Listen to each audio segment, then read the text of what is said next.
Good afternoon and welcome to the Board of County Commissioners policy meeting on this January 12th, 2022. Gary, you're up. Thank you, Chair Smith. We are calling this your board retreat, although technically they're policy sessions, but we have 3 sessions for you today in the form of your board retreat. First, all commissioners are present. In the room, we have Commissioner Schrader, Commissioner Shull, Chair Smith. On Zoom, we have Commissioner Savas, and Commissioner Fisher. So all 5 of you are present. Our first session today is Performance Clackamas Board Goals Update. Nancy Bush, County Operations Officer, will present. If I may just give the quick preamble, board, right here, I'm holding it. You have approved for 2021-2022. Actually a 5-year strategic plan, which we call Performance Clackamas, and you have 5 main priorities, and under those 5 priorities, 10 results. Am I saying that right? Yes. Thank you. 10 results that you are focused on working on. Today's session is an attempt to Nancy will give you a quick update on all 10 results and the status and the progress. And today, really, while this is primarily an informational update, it is a chance if you would like to make any minor modifications to the goals themselves, primarily the timelines, based on the input Nancy provides, if you want to change any of the dates or any of the numbers. But staff is respectfully suggesting not to do a massive overhaul of this, because your staff has been working really, really hard, many, many hours over the past year on what we call implementation teams to help implement your priorities. However, these are your results and your goals, and if you'd like to make any modifications, that's certainly your decision. But we do respectfully ask you not do a massive overhaul, but that's your choice, of course. But please don't. But with that, Nancy will just give an update on where we're at, answer your questions, and see if you want to make any minor modifications. With that, Nancy, please go ahead. Thank you, Gary, and good afternoon, Chair Smith and Commissioners. So as Gary said, I'm going to be giving just a brief overview of each of the implementation teams. This will go pretty quickly just because there are 10. We have a limited amount of time. And though you have in your packet the quarterly plans, I will not go everything in the quarterly plan because obviously we don't have time for that. So I did reach out to each of the team leads and the groups and said, what would you like for me to highlight for the commissioners? So what you're going to hear today are highlights. We'll talk about just a couple of things that might be barriers for the groups as well. But you will have more complete information, obviously, in the packet. So we do have a slideshow. And so this is kind of to help me keep on time as well as help you guide your way through this as well. So next slide, please, Shannon. The first, build public trust through good government is the first goal that we're going to be talking about. And the budget, and I'm going to read what the strategic result is by July 1st, 2022. The county's budget will be structurally sound, sustainable, and 100% tied to results.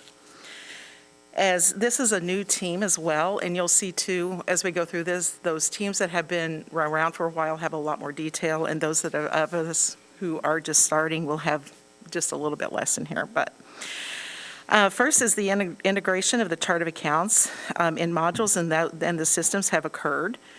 The new chart of accounts provides an update to an antiquated system that we've had for several years and provides transparency for budgeting and actual expenditures as we move forward.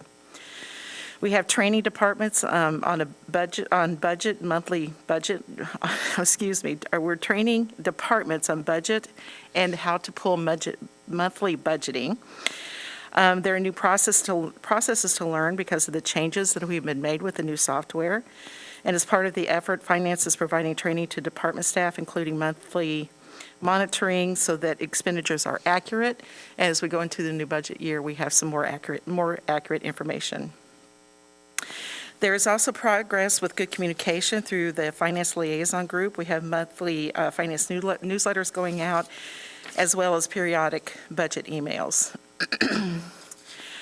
And we continue to support training, which is also in the system, and a lot of those are electronic as well. There are some challenges. First, there is a learning curve. Anyone who's been working in the budget knows that there's a learning curve there. There's a lot of questions and a lot of input and time that has to be spent with people who are working through the system. Another challenge that we've seen, and you'll see in some of the others, is response just to multiple disasters. Finance is one of the departments that was hit hard because there's so many things that come in for finance, and we have federal rules and regulations for every one of our different disasters. We've had 3 major disasters federally declared in the last 2 years, and that does pull a lot of resources to do those and to make sure that we are getting the money that we need there. So the next team is, excuse me, the policies and decisions. And that's by 2024, county policies and decisions, service delivery, and board deliberations will be equitable, inclusive, and transparent. Some of the highlights here, by the way, this is a new team, so we are just now finding our way through and trying to set some goals here. But the county employee engagement survey is now complete, in which will provide the team with some insight to what employees may see as need for more transparency, or provide insight to how one county may be implemented that will provide transparency not only among departments but also with our public. The employee engagement survey is currently being reviewed by department heads and their managers now, and will be rolled out to all staff probably within the next 6 to 8 weeks.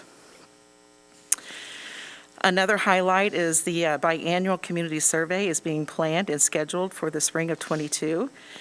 This survey provides excuse me, information regarding expectations from the residents of Clackamas County, which will inform future planning for this team. We also have all managers and supervisors that will complete the initial equity, diversity, and inclusion training by March of 2022 of this year. We also have,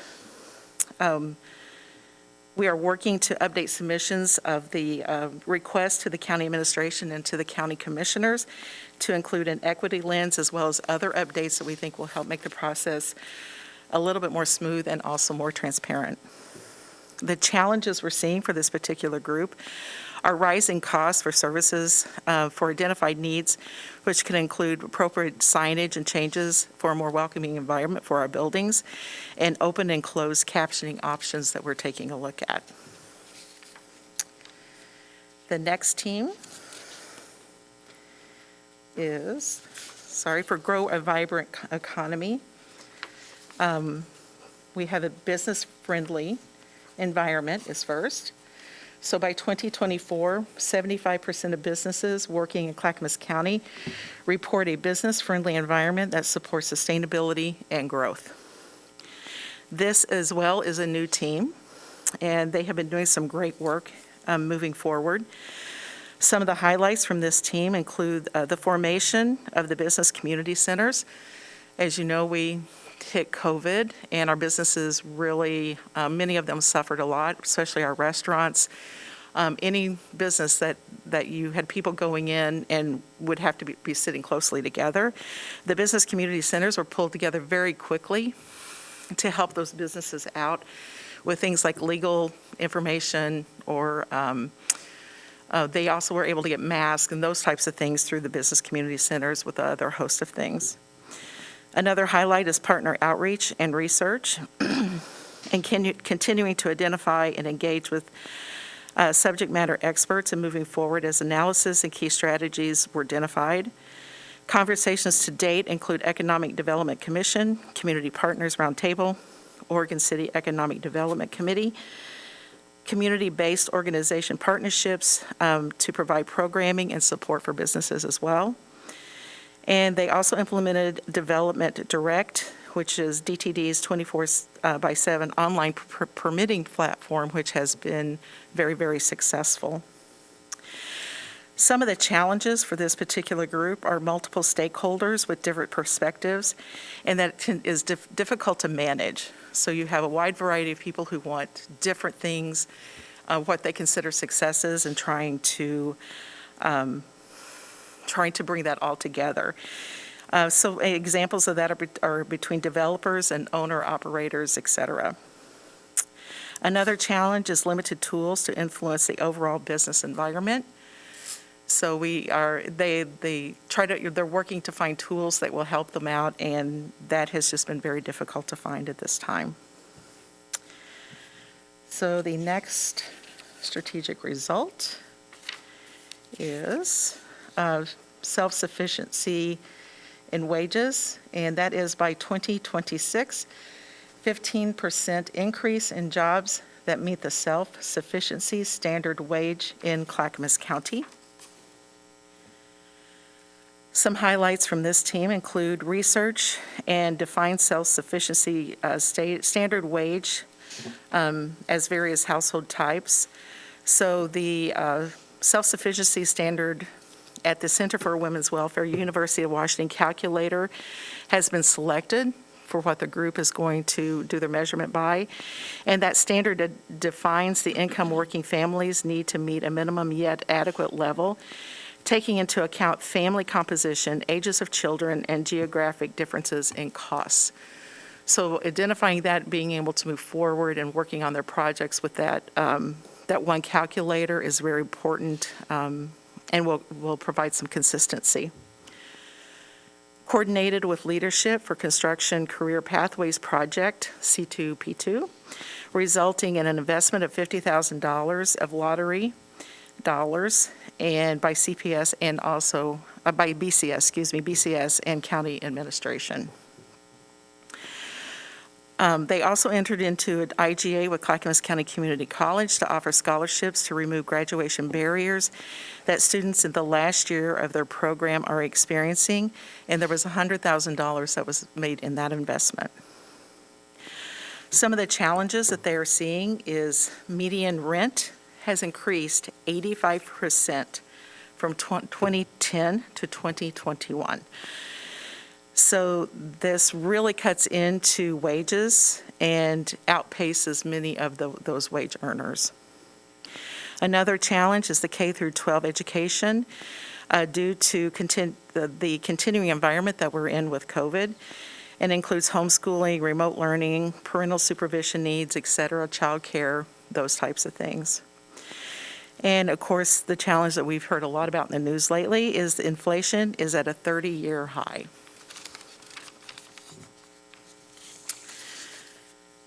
So next, we have build a strong infrastructure. And the first one there is going to be the Sunrise Gateway. Sunrise Gateway is a group that has been established for quite some time. You did have an update from them just recently before the end of the year last year. So by 2024, funding for the next phase from 122nd to 172nd of the Sunrise Gateway multimodal corridor improvements will be committed from federal, state, regional, and local funding sources. And that was adopted in March of 21. Some of the highlights is there is a regional support for this effort, and that continues to build. And we are doing some community outreach there as well. Also, the local coordination continues to evolve relationships and partners in order to make this go forward as well.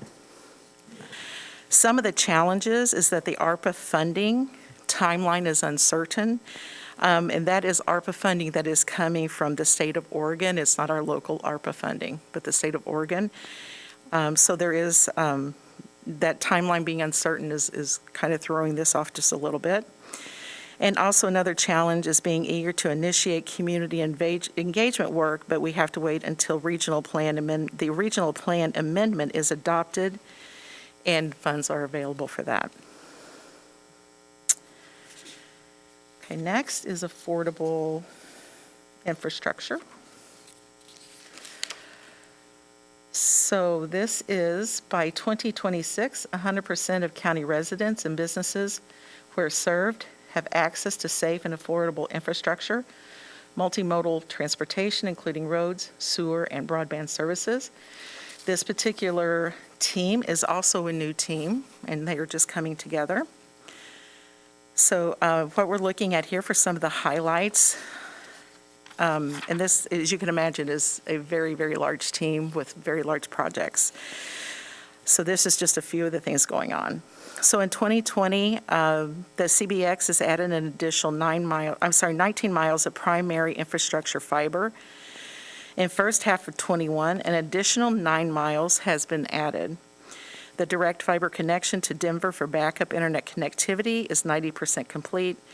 An additional expansion including 4 projects, are in progress at this time. Completion of the transit development plan was accomplished in May of '21. In September of 2020, the new digestion and dewatering systems were put into operation. These systems are currently being optimized, and existing digesters are being rehabilitated and being installed. Some of the challenges for this particular group, there are multi-transit service providers within the county, and we have limited control over that funding. And also, increasing materials cost impacts most of the projects that you will see in this particular implementation team. This includes changes to ADA requirements that have made sidewalk projects more costly, need for transportation infrastructure improvements for all modes far exceeds the resources available, and costs related to broadband and the need for additional funding to cover underserved areas as well. Next slide is ensure safe, healthy, and secure communities. First up there is affordable housing. And, sorry. I'm sorry, Gary, can you read that one? Because I don't think it's on my sheet. For affordable housing? The actual goal? Yeah. Yes. By 2025, 1,500 affordable housing units will be developed. These units will be stratified across area median income ranges as follows: 700 units at 61 to 110% area median income, and 800 units at 0 to 60% area median income. All right, thank you. Sorry about that. So affordable housing, for highlights on this particular our team, we have the Rosewood Station project is completed with 212 units. And we have received approval for the Fuller Road Station project for 100 units. And in addition, we have Clayton Moore Commons has been acquired, which has 24 units, and received approval for the Webster Road project, which is 48 units, and construction is currently underway there. Some of the challenges that we have here are the little influence on the market and rents, especially those that are above the 60% AMI. It is difficult to manage income variations in some of the developments, and tracking tools for rents and income for market units are very limited. And of course, the inflation that we're also seeing is a barrier and a challenge here for this particular goal as well. The public safety funding team is by 2025. New and existing funding for the county's courthouse, jail, and law enforcement operations will be identified from federal, state, regional, and local funding sources. This particular team is also new, and just now being able to pull some things together so that we will be able to move forward more effectively. Highlights for this team. This team is newly established and just beginning work, and we are identifying the scope, which hopefully by our next time we will do an update for the board, we will have that completed. And the first thing that the team has identified to accomplish is to revisit the campus master plan in order to inform capital investments and to be in the loop as the plan is being updated, which is underway. Some of the challenges here in particular are lack of funding and resources, and identifying the funding and resources for some of these projects. Okay, next slide. For honor, utilize, promote, and invest in natural resources. So the climate action plan is first on the slide. So by 2023, a climate action plan is adopted for our community with specific recommendations to reach the goal of being carbon neutral by 2050. So here are a couple of highlights, and again, you did have a briefing from this team not long, at the end of the year last year. but strongly engagement by community and youth advisory task forces. They have early actions taken here at the county with a focus to reduce greenhouse emissions and with focus on electricity and fleet. There are several challenges too here that the team is facing. So one of them is in a project of this side with multiple teams performing different functions of the work. Complex and highly detailed project management is required. As they pursue an amendment to extend the contract to reflect the revised timeline of the board's goal and address additions to the project, there have been many ongoing conversations with the consulting team on how to improve communication and project management moving forward. There's also a challenge with being one of the few counties attempting to develop a climate action plan of this scope, and it leads to a few examples to draw upon for those best practices. Also, developing broad community engagement strategies is challenging and requires distilling highly technical project elements into accessible strategies and tools for community engagement as well. Next, we have the food production team. So by 2026, 10% increase in food production and food production acres from our agricultural land in Clackamas County. A few of the highlights here. There was a tour of the North Willamette Research and Extension Center, the on-site tour of the facility, and where they were able to meet with staff there and have conversations. The information of the implementation team has established members, and they have identified several of the partners that are external that would be able to assist with team goals. The ability to use the 2012 Agricultural Investment Plan provided a roadmap with many actions identified to support the industry. The team is going to focus efforts on revising and revitalizing the key sections of this plan as it relates to the current goals that we're looking at on this team. Challenges include succession planning. Most farms on average do not generate enough revenue to encourage the next generation of farmers. The age of the active farmer, a large concentration, is 70 and over. Adult children of farmers are at or near retirement age and lack the desire to continue farming operations.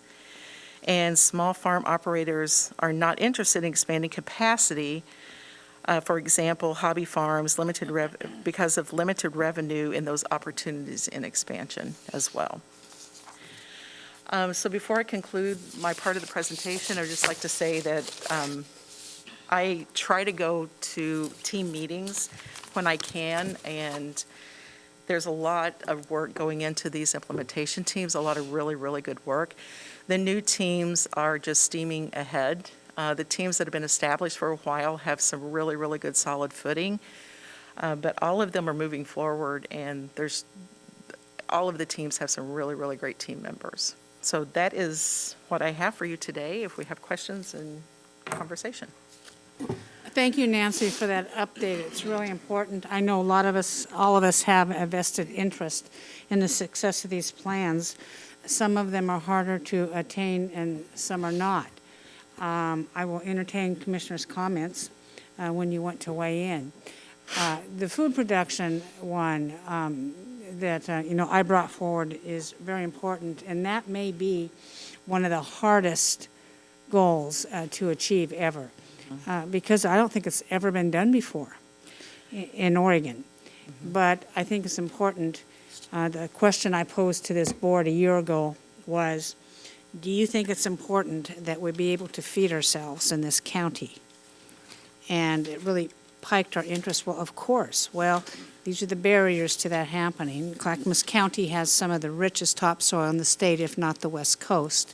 And the question is it utilized in the best capacity? And you identified a lot of barriers to that. They're very real, they're very hard to overcome, but at least we're talking about it, giving it attention and trying to figure out.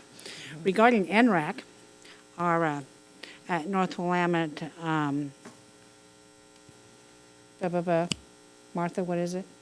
NREC, the Yeah, Northwest NREC. Our extension service, education for farming. Experiment Station. Experiment station, excuse me, yes. Evidently received quite a large donation recently. Did you see that? Doesn't surprise me, but no, I didn't. Great. About a $500,000 donation to that center and to enhance farming from a couple who have farming here in Oregon. Is that right, Mark? Yes. Yeah, mhm. it was the man, he was the strawberry guy. The strawberry guy? I'm, I don't remember his oh, name. I do, and it's going to come to me at 2 a.m. this morning. But my point in that is it's gaining more attention. And I think, one of the factors that come into this during COVID, a lot of people have been home. They understand the value of good health. You get good health from eating well, not processed food, vegetables and fruits and so forth. So people were starting to grow their own, which is very exciting. And we've been talking about that. Do my commissioners have any other comments on Nancy Bush's very good presentation? Yeah, Mark? Yes, Nancy, on the rural vibrant economy, the 75% of businesses working in this county report a business-friendly environment. What's your method of ascertaining that percent of? I may have to have Gary help me with that because it was a goal set by the board and I was not in part of those conversations. Gary? The question is, what's your method for determining that percentage, and then where are we on that 75%? Okay. I can answer that. That is a great question, one the staff is also struggling with. What is the best way to gather that data? Is it a survey? Is it literally contacting every business in the county? So I will say we don't have an answer for that yet, and we've not surveyed that yet because this is a team that's putting together their work. So staff will make a recommendation back to you on what we think the best method to survey is. Certainly welcome your ideas or input now or later on what that could look like. Thank you, Gary. Any other questions or comments on this presentation? Well, thank you, Nancy. All right, thank you. Gary, what's up next? So I will ask commissioners, are you okay that we still move forward with these 10 priorities as listed? Are there any minor modifications you choose to make? We're not recommending you make modifications, but if you have any feedback, now's the time to tell us, please. I think they're fine in light of what the pandemic has done to our participating staff. I think we really do need to stay the course. Now, over the next year, if other factors come into play that we don't know about now, I would give it 2 years, and then I think we should revisit it then. I think revisiting after 1 year is too soon. That's just my opinion. However, I see some folks online. Who is that, Shannon? Commissioner Savas and then Commissioner Fisher. Commissioner Savas, you're up. Yeah, I wasn't sure who was monitoring the hands up, but if Mark is fixed to turn his mic on or whatever, that helps, because I didn't even hear Mark's question. So I heard the responses, but I didn't hear Mark's question. So what was Mark's, my first question is, what was Mark's question? May I restate it? Yes, certainly. Commissioner Savas, my question was, under grow a vibrant economy, 75% of businesses working in Clackamas County report a business-friendly environment that supports stability and growth. My question was, what is the methodology we use to determine where we're at towards achieving that 75%? And then today, what percent are we actually at, was my question. Thank you. All right. Well, thank you for sharing that. Yeah, I'm okay with the responses. I think when we crafted all of that, we were at a different time. COVID has certainly changed things a little bit. I'm sure the responses of a survey done today would be quite different than they were pre-COVID. Not that we're wrong, but we're just in a different place. So I don't know how we factor all of that. This is a lofty topic. I appreciate, Nancy did a great job of trying to cover a whole lot of territory in about 28 minutes. And Gary, I certainly respect and understand your request not to dive in, because it will take, there's just not enough time to really constructively go over some of the metrics. I really think, frankly, that's where attention is needed. I think I've stated that ever since the metrics first came out, that we really needed to roll up our sleeves and look at what staff proposed for the metrics and tweak them as necessary. And it's always been difficult. I think the board's got to take some responsibility for that, whether it's a matter of scheduling or committing or allotting ample time to do it, or helping direct staff to help break it down into segments or sections, or maybe it's one goal at a time. So I'm not trying to be critical, but I'm really thinking about how we can really improve, because I think some of those things are stale. I think there's relevancy, but as far as the metrics, I think they need to be improved or updated. My other comment is that I understand the high level goals, but beneath that and part of those, for example, building public trust, and I'll just use libraries as an example. When the projects languish or they're in jeopardy, and we certainly understand how economics can play a role in that. But I think what has happened here through some messaging or mismessaging or misunderstandings, I think we've gone a little bit, at least for part of the community, a pretty populated part of the community, that one would probably say that they probably lost quite a significant amount of trust here, in that we haven't really been able to stand back up one of those projects and get it back on its feet. So we have some challenges there. But I'm thinking more, not just on that one goal on build public trust, but more about how we take some of these projects we got, courthouse, libraries, parks, and so forth. They're big deals. I think it demonstrates our ability or not to carry out these projects. It seems that some kind of a metric or metrics in visiting those to make sure that we are delivering those, because it puts some of our other, again, goals in jeopardy when we don't deliver. And so I'm just going forward, I'm concerned about that a little bit. And again, just repeating some things. Others is that I think, again, the metrics need to be pretty well laid out. And are they going to be unique or different for the for the districts, for the county service districts, whether it's library district or whether it is the lighting district or it's NCPRD or, and so on. So I think that we need to look at our component units. Housing authority, I think we covered some of that is covered, but, we're making some changes there as well. So a lot to say, a lot of territory there. And I know we're not even scratching the surface. We're just looking across the water right now. Thank you. Okay, thank you, Commissioner Savas. Commissioner Fisher, you're up. Yeah, thank you. Nancy, great job going speed, strategic priorities. I appreciate that. One thing that I think would fit in, I don't know that it's an addition or just a recognition, but there is a whole lot of work going on regarding the way the pandemic has affected workforce and lack of childcare.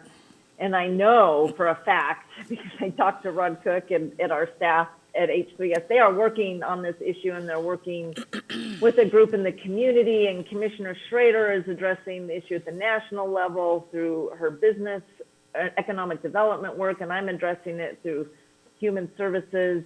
And it just seems like as part of our growing a vibrant economy, we might want to just bless that with the board's blessing with something. And one thing that I'm thinking about as I talk to employers out there is the people that want to work in the positions that they're striving for aren't able to because of the barrier of childcare. And maybe that could be something we could put a goal around. I'm not sure what the answer is here, but I think we need some recognition that this is a critical issue as we are trying to recover from COVID. What are other folks' thoughts? Well, I would agree. Are you asking the board, Commissioner?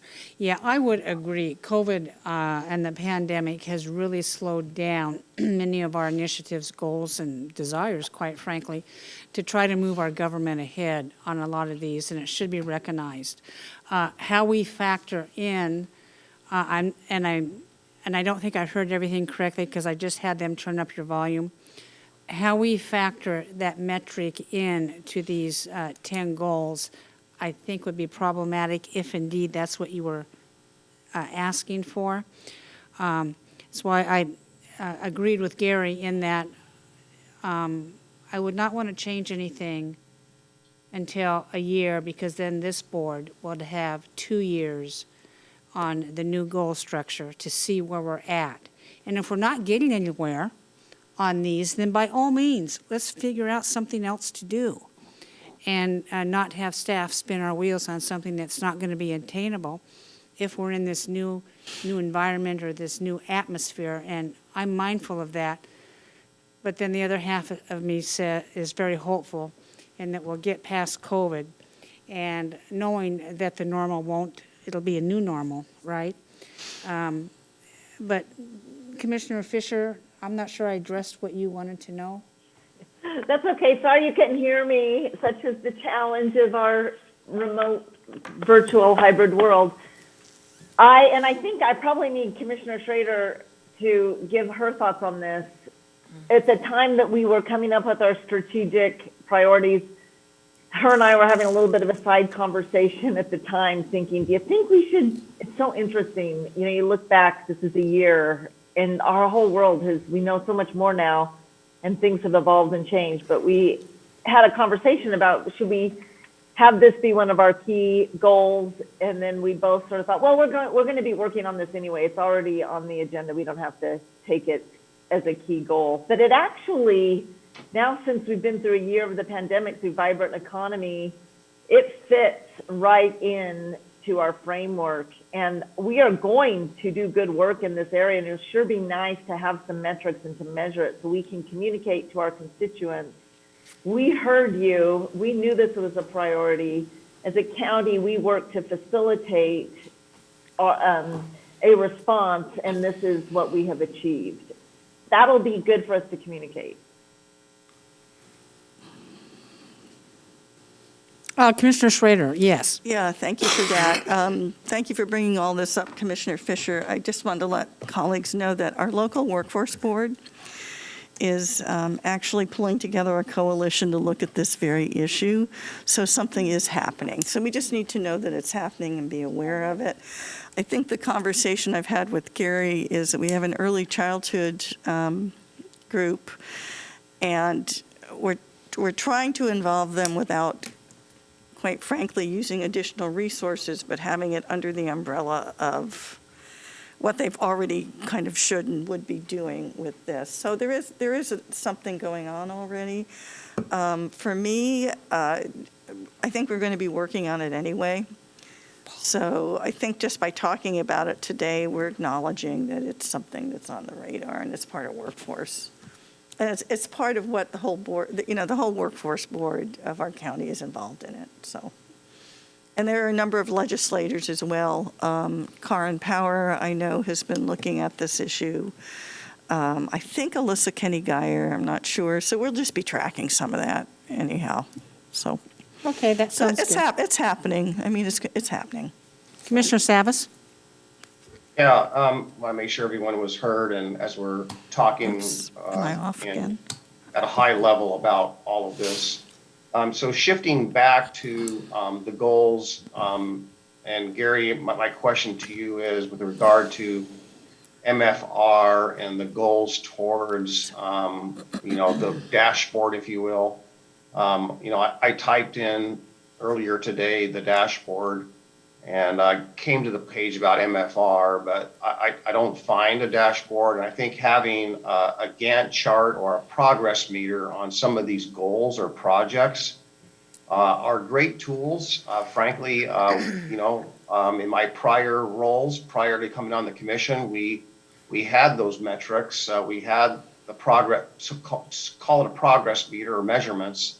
and a timeline as to what we want to accomplish when, and making sure that we are moving the needle or not, and explaining that. So I appreciate having. I think we've got some of the structure in place, but how are we doing on really accomplishing what we set out to do on MFR? So I'll answer that. Our intent was always to have a public-facing dashboard of sorts that the public could see the county's results on not only the commissioners' 10 priorities, but also every department, which also every department has a strategic plan as well, which aligns with the county's plan. We've sort of been on pause on that because our data system recently changed. We had to change our data collection system, which impacted the public-facing dashboard. Our team is working on it. Nancy is working on that with the team. It's not there yet. Of course, I would wish it was there yesterday or today, but we're on it, and that is the plan to have a fully functional dashboard for the public to access. So that is to come, but it's not fully ready yet. You want to add to that, Nancy? Yeah, just to add to that, we just have the new system that's just been put in place. All the data has been put in there. And then we are having conversations now about public facing and what should be public facing that makes sense, and how to make sure that it's displayed in a way that just because I'm in the middle of it, I understand it, but as public, we want to make sure the public understands what we're putting forward. My hope is that we would have it done by March and have the first 2 quarters posted by then. Okay. So, Gary, as a kind of a follow on this, how is staff, yourself, management, admin staff, your staff, gauging or measuring our progress on these goals? I mean, and then therefore, how does the board do it? For example, building public trust. I mean, other than doing a survey, I guess that's the only way of gauging how we're doing on that. But let's say it's project oriented. I saw in here there was reference to Get Moving 2020. That's outdated. That's an example of stale, for example. But the Sunrise Corridor project, we got the funding. I mean, do we have what measurement or metric or gauging do you have or do we have that we can actually tap? Great question, Commissioner. So, and if you remember our consultant, Marv Wiedner, who has helped guide us implementing this, and I'll paraphrase what he says. So the 5 priorities you have, you are demonstrating those priorities at this moment in time by the 2, in this case 10 results you have chosen, 2 under each of the priorities. So building public trust through good government, yes, that's a huge, huge result. That's a huge priority. How you're going to gauge that at this moment in time is by the 2 results you have identified, which is the budget is sustainable and that county policies and decisions are equitably inclusive and transparent. We absolutely can have a metric system. We're actually working on this, Nancy Bush with Cindy Becker, on what these overall priorities mean for everyone, all the departments, outside of these 2 results that you have identified. So all to say is it's a work in progress, Commissioners. This is important work. It's challenging work. And of course, the pandemic and all the rest gets in the way of helping us advance as quickly as we'd like. So all I can say is we're on it, understood the questions, still a work in progress as we help evolve the strategic plan at the county. Thank you, Gary. Any other questions or comments on this particular topic today? I don't see any more. Thank you, Nancy. And Thank you. Gary? Thank you, Nancy, and thank you to the entire team who's been working on these results and the implementation teams. All right, Commissioners, we are ready to move on to the next session, and we have 3 topics under this session, and quickly I'll share. They are board committee assignments, looking at the economic development organizations to which the county is a member of and that you pay dues towards, and finally, advisory boards and commissions, determining which ABCs you choose to interview as commissioners, which ABCs you'd like to interview the applicants for. So let's start with the board committee assignments. And before I start, I understand perhaps there's comments any commissioner would like to make. So, colleagues, I've been thinking about this quite a while, and I am going to make a motion, and I'd like to have some time to talk a little bit about why I've decided to go there with this point. But I do think it's time we did censure Commissioner Shull for things that were said and posted. I do think it's time to allow him to be part of a full team. Here with 5 of us, we do need 5 commissioners to do the duties we have. And I would move that we move ahead now, making him a part of our team and making sure that he has duties that he has to do as a commissioner with us. And that would be restoring some liaison duties to his portfolio. And I think it's time. And I guess I need a second for that motion, and then I will explain my thoughts on this. There's a motion on the table. Do I hear a second? I'll second it. Chair, I presume the retreat that we weren't going to be doing any action items. So I don't have, I would love to discuss this, but I really thought that we were going to discuss all the things that's around this. I think that board goals and censuring and all those things come together. I'm happy to take action here in the near future on the motion, but I don't think we noticed it today for an action item. Well, I think this board has been notified that I intended to do this. I will second Commissioner Schrader's motion. And I believe we cannot have a further discussion on any further board duties or committee assignments until we restore Commissioner Shull back to this board as a full participating member. And I believe, Commissioner Schrader, are you prepared to speak further on this? Yeah, I've been thinking a lot about this, and I know, quite frankly, this is very risky for me as someone who's served this county for many years, because I'm really aware that there's a lot of anger and discord out there. And I do think that folks I know certainly have a right to call for accountability, and I know that there's a recall effort going on out there. I'm aware of it. I also have a principle that I never politically work against, quite frankly, any sitting commissioner as a colleague, because I believe it's up to the public to choose who they want to be as commissioners. And I do think Commissioner Shull, it was a vote of the people. Perhaps it would have been different if more information would have been out there. I'm going to acknowledge that.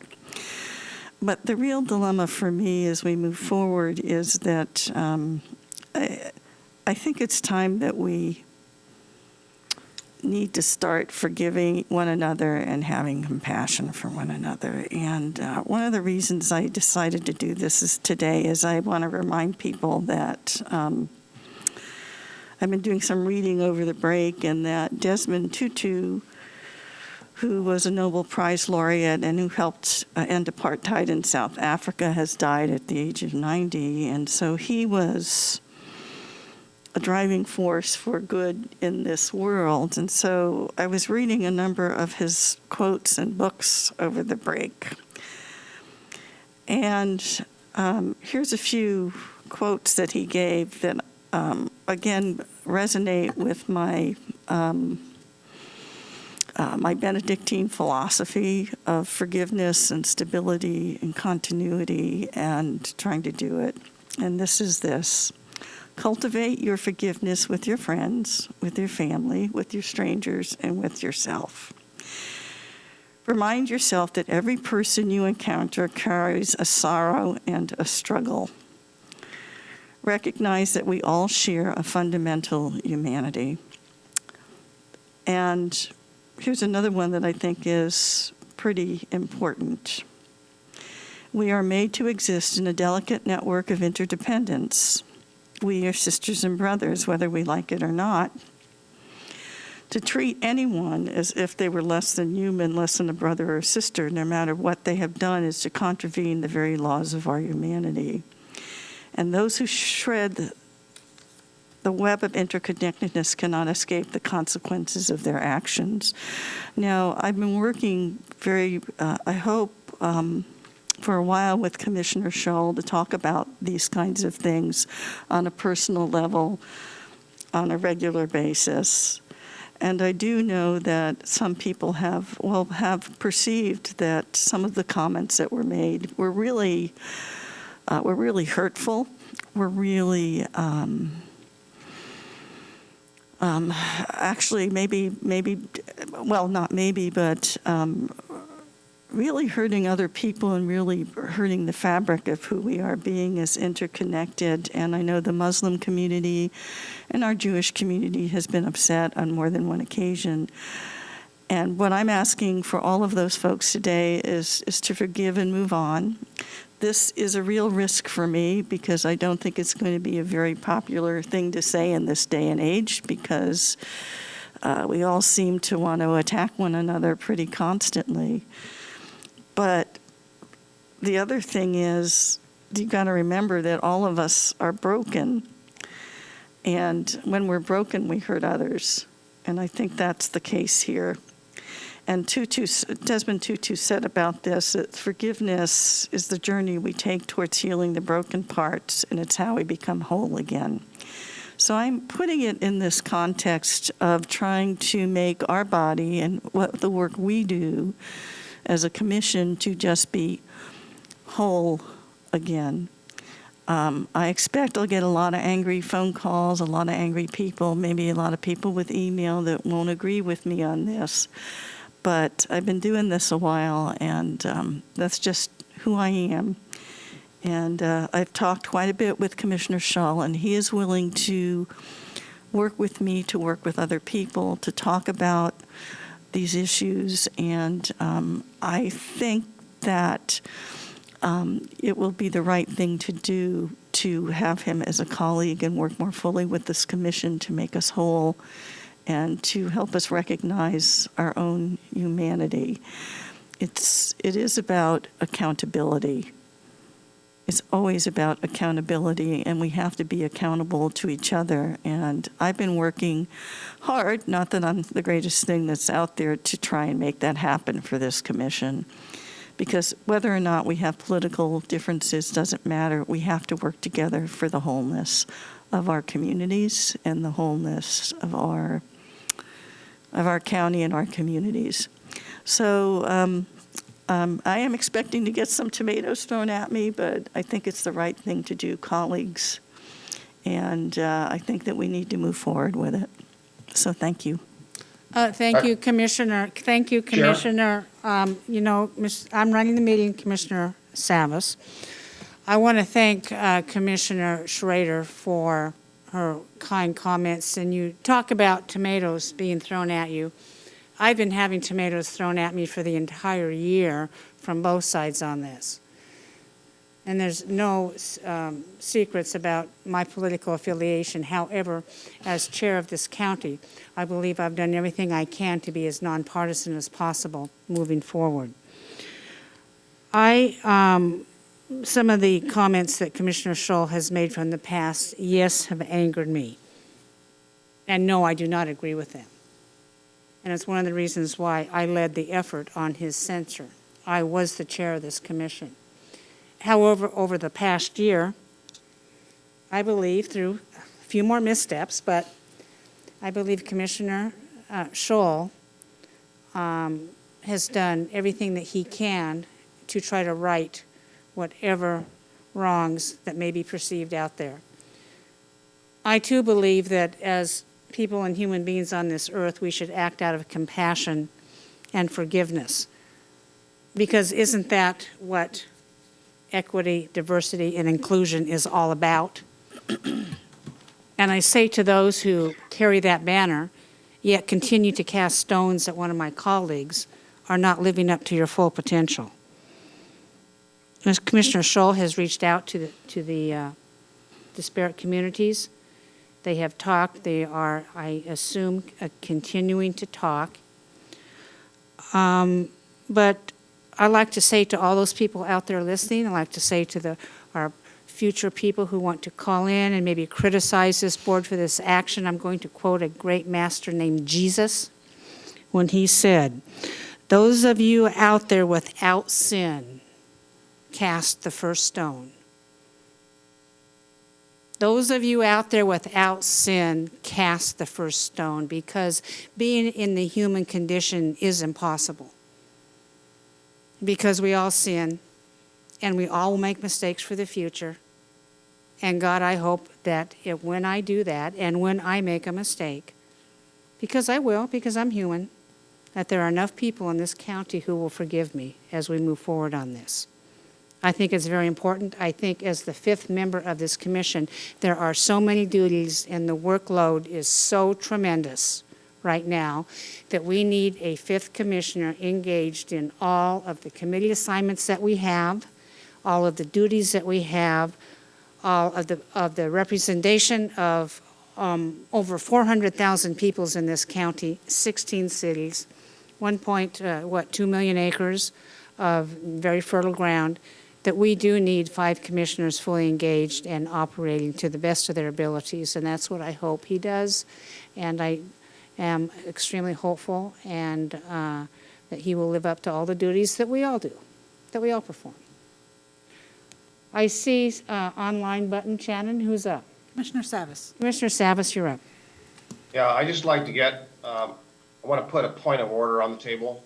I'm going to go back to my statement I just made earlier that there's no indication here that I can find that there's action items that are here today.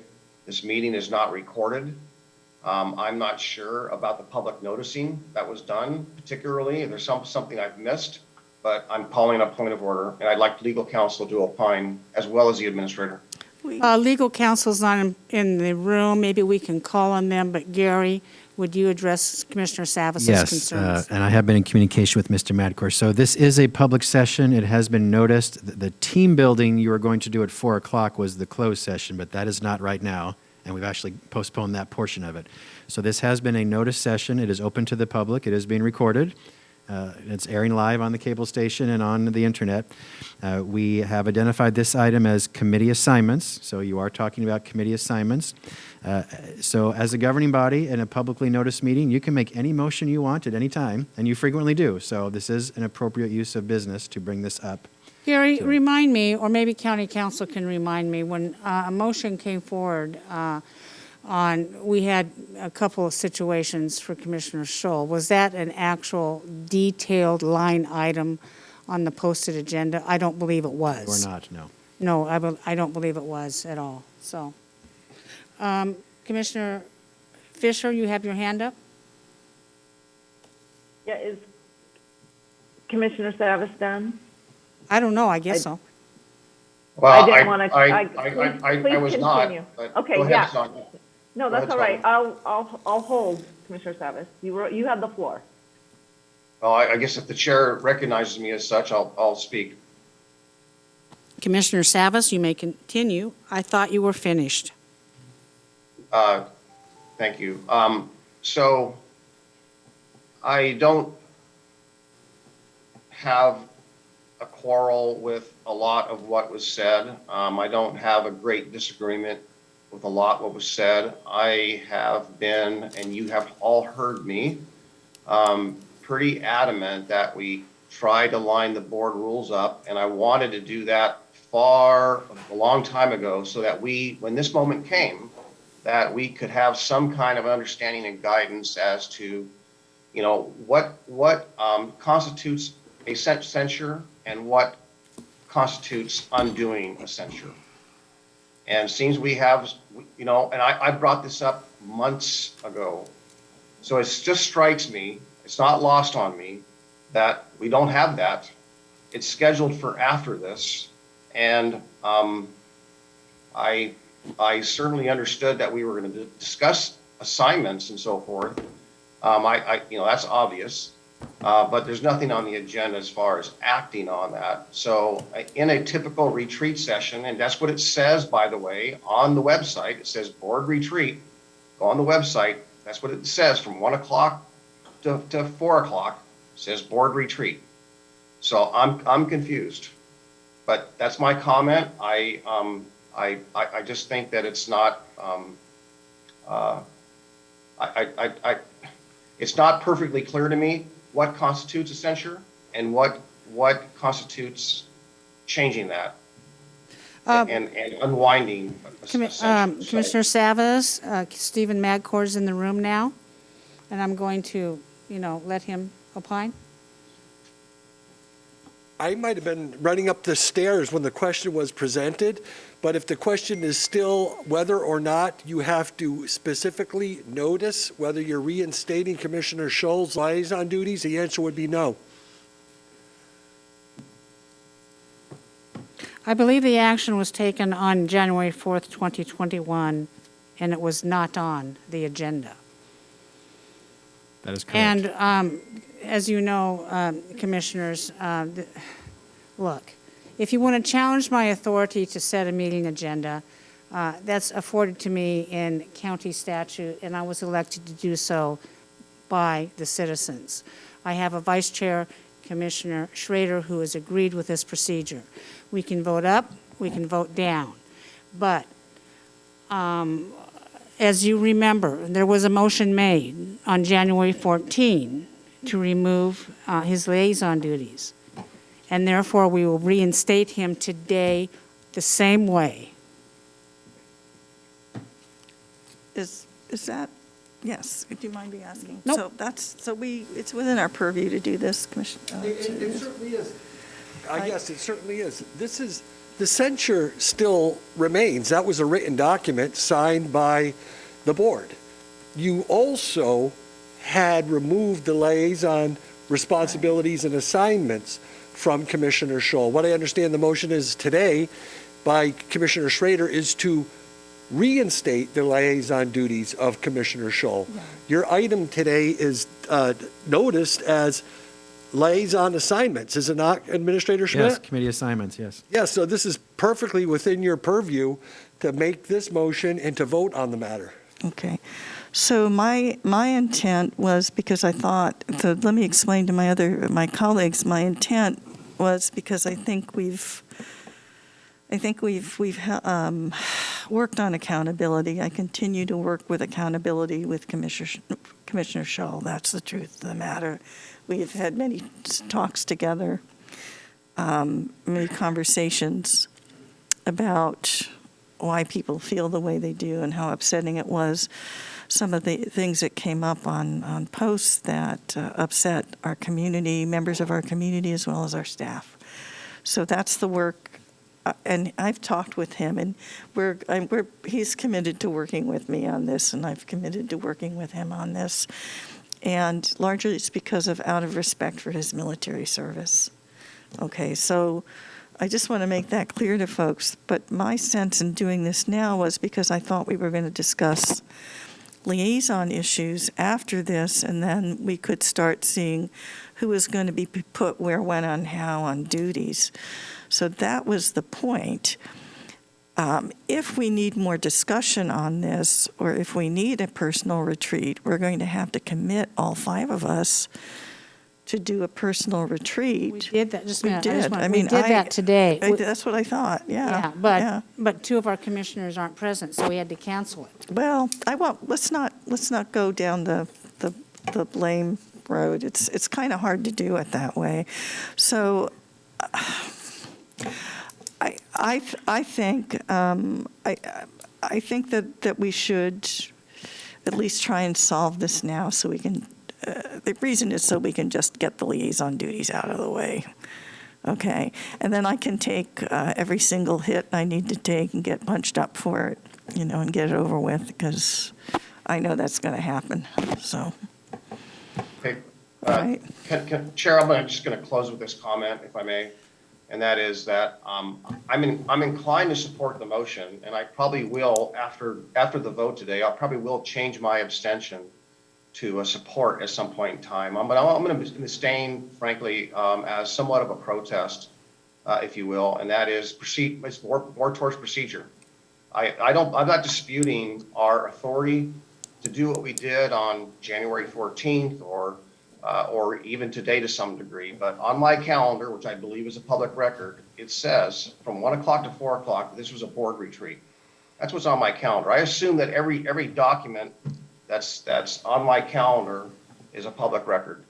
So that's where I am. I will change my vote in the future. But I really want to get comfort around the procedural part of board rules and how and what we again, censure.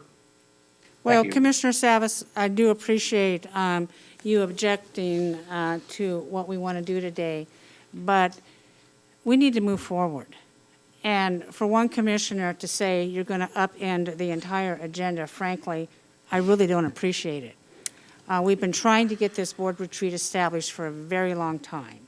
We've had trouble with COVID. We've had trouble moving forward on this. I'm doing the very best I can for this board to be a fully operational, functional board moving forward. And any other further delays and frankly, any abstention is viewed as a no vote. So if everybody was to vote on this, we all abstained, the motion would fail. It would be a no vote. So I will say to you today that your abstention today will be viewed as a no vote for reinstating Commissioner Scholl's committee assignments. Chair, I respectfully don't appreciate having you mischaracterize my statement and my intent, and you're mischaracterizing it. Thank you for that. I don't appreciate you mischaracterizing the agenda that was set forth today, and you have done that very much. Well, let's not get into this, Chair, if I may, as Vice Chair. Let's just not get into this if we want to move ahead today. I do want to remind all of us, and Commissioner Scholl, you're aware of it, there is a recall effort going on, and that is due process for the citizens of our county should they choose to do that. I'm not talking about that. That's kind of, that's something that is outside of what we're discussing today. I think that the citizens of our county certainly have a choice to elect someone. They also have the authority to remove someone should they choose. So that's not going to stop any of that activity, quite frankly. So I want to make that clear. I don't think it's going to be helpful to get irritated with each other right now. I think we should just do a vote and call it good and move ahead. Commissioner Fisher has her hand up. Okay, Yeah. that's fine. Commissioner Fisher, you are up. Thank you, Chair Smith.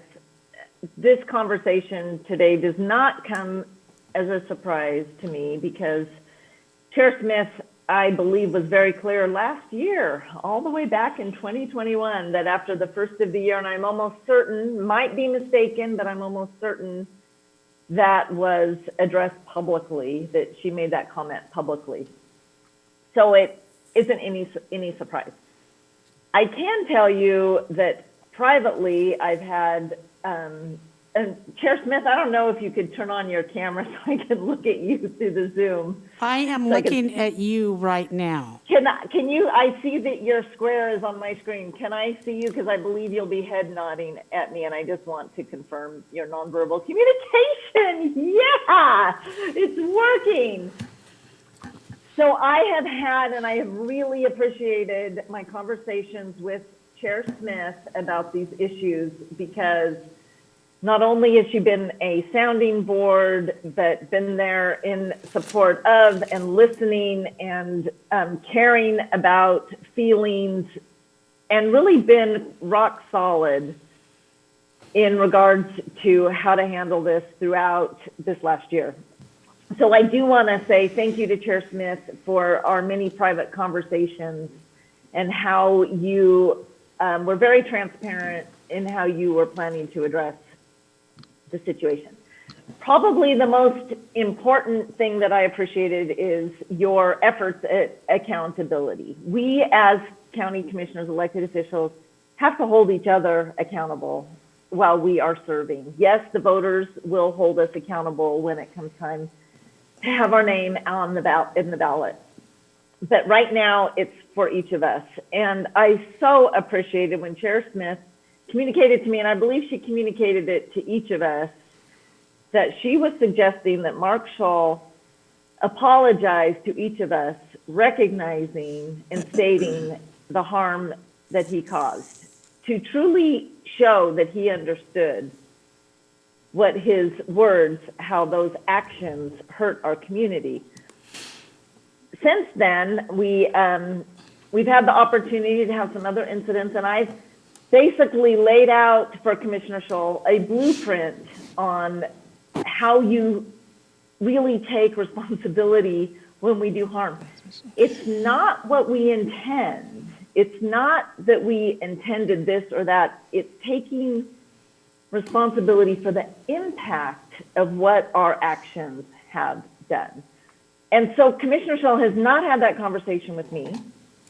So I am therefore not in a position today to support the reinstatement of his liaison duties. I will say that we as a commission do need to be fully functioning as a board. And I can tell you that when I was a new commissioner, there was a lot of things I didn't know. There were other more senior commissioners that took me under their wing.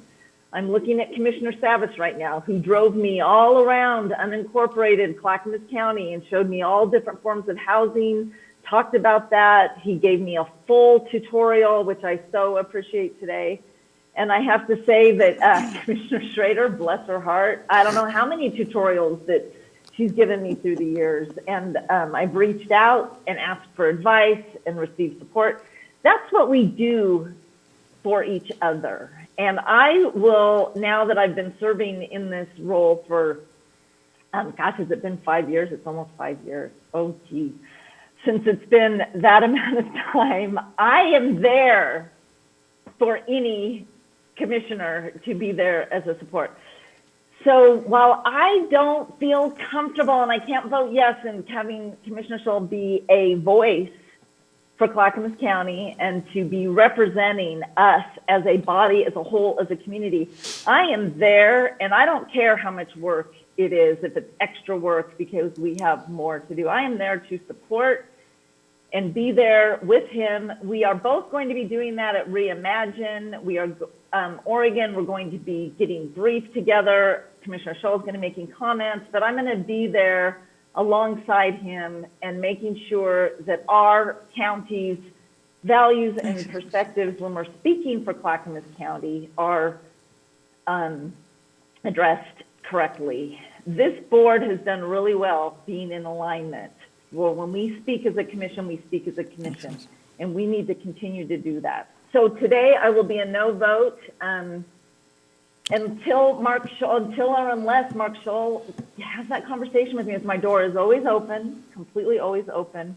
And then the other piece of when it comes to intent versus impact, hearing back over from the community that that there's been reconciliation, that would be hugely persuasive to me and comforting, but I have not heard that from the community. So that's where I am today, and look forward to any comments that Commissioner Scholl may like to make publicly. Thank you for those words. Commissioner Schrader, are you in the queue? Yeah, my phone's ringing already, so I'm already in trouble, I guess. I think I want to thank you for what you said. I'm trying to shut it off, but I'll not pay attention to it. I want to thank you, Commissioner Fisher, because we've talked about this a lot too, and I will do everything I can to help you and Commissioner Scholl to come together to some kind of a understanding and agreement. I've spent a lot of time trying to do that myself because it has hurt our commission, some of those comments and the things that were said, the words, but I'm at the point now the way I want to move forward is because it's just time to forgive and forget. It's just not forget. Don't take that too. It is not time to forget, but if we remember, we won't do it again. We'll keep struggling with this. It's very important that we it's very important that we come together as a whole right now, and I will do everything I can, as I said, to try and mitigate or mediate conversations between you and Commissioner Scholl, and I am committed to continue to have those conversations and to invite other people who might have felt, well, who have felt hurt by some of these things to have a direct conversation with him. So for the new year, that will be one of my resolutions. Okay, so thanks for that. Everybody's talked on this subject except for the person who this is involving, and that's Commissioner Scholl. You're up. Yes, thank you. Chair Smith and Commissioner Schrader, thank you for your good judgment today and your trust and confidence. And to Commissioner Fisher, in the last year, it's come to my attention, as I got to know you a bit better, that you are very, very sensitive about the feelings of people and communities and the people of Clackamas County. And I appreciate that. And I understand that you have been hurt by some of the things that I've stated in the past. And I would like to express to you personally here this afternoon that I'm very sorry for any discomfort that I've caused you, and I ask you for your forgiveness today. And Commissioner Fisher, I look forward to working with you very constructively in the year to come. And as far as the liaison duties, I look forward to whatever duties I am assigned. I enjoy it, and I will carry out those duties with diligence and professionalism in the best interest of the people of this county. And thank you all for your time and on this issue today. Thank you. Any other comments on this topic? Staff, are we done? Oh, sorry, Chair Smith, I couldn't raise my okay. hand fast enough. Thank you, Commissioner Scholl, I appreciate that. And I can see that there will be 3 votes for your reinstatement. I am just going to explain that I'm going to continue to vote no until, and I'm hoping I will be able to change this vote. I would like to publicly change this vote in the future, and I will hold that door open. I would like to, I appreciate you saying that I've been harmed, but really, truly, it's the community and my care for the community. So I would like to know that there's been repair with the community and those that you harmed and hurt in the community. And when I am assured of that, and I'm hopeful that we will get there, then I will publicly change my vote from a no to a yes. And door is always open, and I want to thank you also publicly. I text all of you that my husband was struggling with Omicron. Commissioner Scholl was one of the first to respond in our private text and wishing everyone well in my family. And so from a personal view, I have really, really appreciated that. So. Thank you for your comments. I'm now going to call for the vote. If there's no other comments in the queue, I don't see any. Shannon, please call the vote. Commissioner Savas, I abstain. Commissioner Fisher, No. Commissioner Schrader, Aye. Commissioner Scholl, Aye. Chair Smith. Aye, motion passes 3-1-1. Thank you very much, Commissioners, for the lively conversation. Gary, what's up next? Okay, next, committee assignments. This is a chance for you to make decisions as you do January of every year on either affirming or making any shifts you would like in board committee assignments. The policy advisor team and I have been working on a updated proposal for you on how you make these decisions, and I'm very, very impressed and grateful for what they are proposing. It's in your memo, but I would like to give Tracy Moreland and Kimberly DeSantis on the policy advisor team a chance to explain briefly to you why we are recommending this new updated way of doing assignments. And bravo to the team. I'm very, very impressed with what you came up with, and I'd like you to please give a quick update to the board. Now, Gary, can we reiterate something here? Yes. I think that our staff has recognized the difficulties with what we used to call liaison duties, and I would like to change the name of that to committee assignments, just because I think it sounds better. But that was their idea. And all of this is coming because they have observed us over the year. Maybe you have too, and maybe other staff members have too. And I think they've come up with a very good plan. I had no input in it. I was just briefed on it this week, just to make commissioners aware that, you know, this is not coming from the chair. It's not anything like that. But I do think it sounds just really interesting. So, who wants to go first? Tracy, you're up. Thank you, Chair. Please introduce yourself. Tracy Moreland from BCC Admin here with Kimberly DeSantis, and we're here to help support your conversation today regarding committee assignments. So if you notice in your packet, the list looks a little bit different this year. The policy advisors modified the committee list to include only those boards and committees that require a commission seat or an appointment, and you'll see in your list in the packet, it's narrowed down to those regional and county ones. So just to be clear, you are all able to attend the committees you are already attending. That hasn't changed. Any commissioner who has an interest in a specific committee or a committee issue, of course, you're always welcome to attend those meetings. But AOC, NACO, and the liaisons, or what we call the liaisons, they're not on the list today. So it's really going to help us help you for today to focus on the required seats, just to make sure that your portfolio looks the way that you want. That's a chance today to talk about that. And also so that the policy advisors can schedule those meetings and prioritize them for you, and also the updates that you give your colleagues for these committees.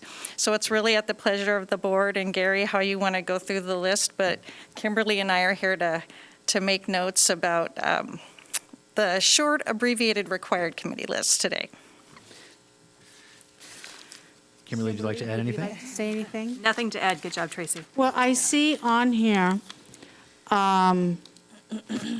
so we have, in categories, we have metro, we Yeah. have regional, we have county committees, and then we have other. So in order of you presented it to us, colleagues, the first one up is metro. And it's the Metro Joint Policy Advisory Committee on Transportation, JPAC. That's one. Now, does that mean there's one person appointed by us plus an alternative? Correct, yes. Okay. Who wants to do that? And that, I would like to continue doing that. Paul, you want to continue to be our point person on JPAC, is that correct? That's correct. Okay. I mean, I'm totally fine with that. I think you're doing a marvelous job. It is a huge lift, especially with all the issues on transportation coming down. And who wants to be alternative? Or alternate, excuse me. No, I don't want to be. Martha does not want to be. I would be happy to. Okay. Commissioner Scholl as the alternate. Okay, well, that's easy enough. Now, these don't need to be voted on, do they? Actually, I would propose after you go through the whole list to make a motion to approve the whole slate, so you have a formal record that Okay. you've approved these decisions right. today. Next up is the Metro Policy Advisory Committee, MPAC. We have one person and one alternate on that. So that has been me. I would like to move to alternate if someone else would want to do the impact principle. And the reason I'm asking to do that is I'm vice chair this year. I'm doing a NACO executive leadership program that's taking a lot of time. And I've been working on the workforce issue with childcare, which is going to take a tremendous amount of time, and trying to pull that together. So I think, I could go occasionally. I think it would be okay, but is there anyone that would want to take my place as the principal on MPAC? Mostly land use, mostly. Is it mostly land use Yeah, issues? well, land use and transportation. You'd probably be working very closely with Commissioner Savas, I think. So do you want? Well, Mark, would if do you that? want to take the lead on this, and then I could be the alternate to JPAC, if that would free up time. But commissioners, That I would want be you to fine. look, just a minute. I want you to look at the list. There's already 4 on here that must be the chair. And that's in addition to all the other duties, a state commission appointment I have. So if I'm going to be an alternate, and there's going to be a last minute that I have to show up, frankly, Paul, and I apologize if I take this, Paul, my apologies. I may not be able to serve on that, and this is a really heavy, both of these are very heavy duties. So if you wanted to trade and do the MPAC point on this, is that okay to call them point? Or they're not chairs, but they're points. Yeah, point, Yeah. yep. The point, the lead, is that a better? Okay, that's okay. Okay, Shoal, you're going to be the point, and then I will be the alternate on JPAC. And I'll be the alternate on MPAC. Okay, and then Martha will be the alternate on MPAC. Yep. Okay. Up next, Supportive Housing Services Oversight Committee. Now, what does that exactly do? Somebody explain this to me. This is the committee that Commissioner Fisher, I don't think these turn on off. This is the committee that Commissioner Fisher currently sits on as an ex officio member, and this is oversight of the Supportive Housing Services program. They approved our LIP, and she attends that on behalf of the board. Yeah, so Chair Smith, if I can go ahead and Yep. weigh in. I would like to continue with this. I didn't raise my hand for the MPAC position. Oh. Having the history of carving out in the supportive services measure the policy that the county will be implementing our plan and the different nuances that went into that, such as we have 5 members on the oversight committee from Clackamas County. Making sure that that history is there is important. I don't like to pull that intent card in the history, but sometimes we have to because we need to make sure that all jurisdictions are held accountable as we move forward, and making sure we have Clackamas County autonomy and uniqueness and how we are moving forward with those dollars is essential. And so that being on that committee, we don't talk a lot. They don't even allow us to have our faces on the screen. We're literally little pictures of our faces. But that's okay, because knowing what's going on and just being there to spot issues and be aware, which I've been able to do, and then work with staff, with Emily, was Jill Smith, that now working with Fahid. I think it's important. Commissioner Fisher, I have no problem that. We don't need an alternate for that, do we? No, they're saying no. Commissioner Fisher, you're on. Thank you. I see a hand up. Commissioner Savas? Yeah, I'm okay with Commissioner Fisher continuing in that role. However, I really think it's imperative, frankly, especially on this one, that we get perhaps a better flow of information as to what has happened. If we just roll the clock back to what happened between late 2019 and all the way up to April 13th of 2021, there were some significant things that occurred. I learned much later, actually I learned here in the past few months here that occurred that we were never informed of. And it just seems that ought to be a very critical thing to be brought forth here. I certainly never checked attendance.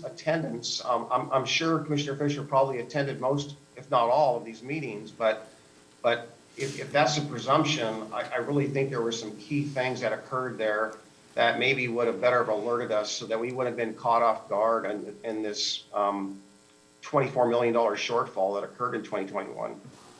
So that's my concerns. I don't know how we do that. I mean, I wish perhaps maybe I do have time. I don't know. I don't know when the meetings are. But I'm just wondering if one of us could be assigned, not as an alternate, but not as a co, because I know it's written in the bylaws. And Commissioner Fisher has clearly stated that she really doesn't have much of a role other than being a picture in the Hollywood squares.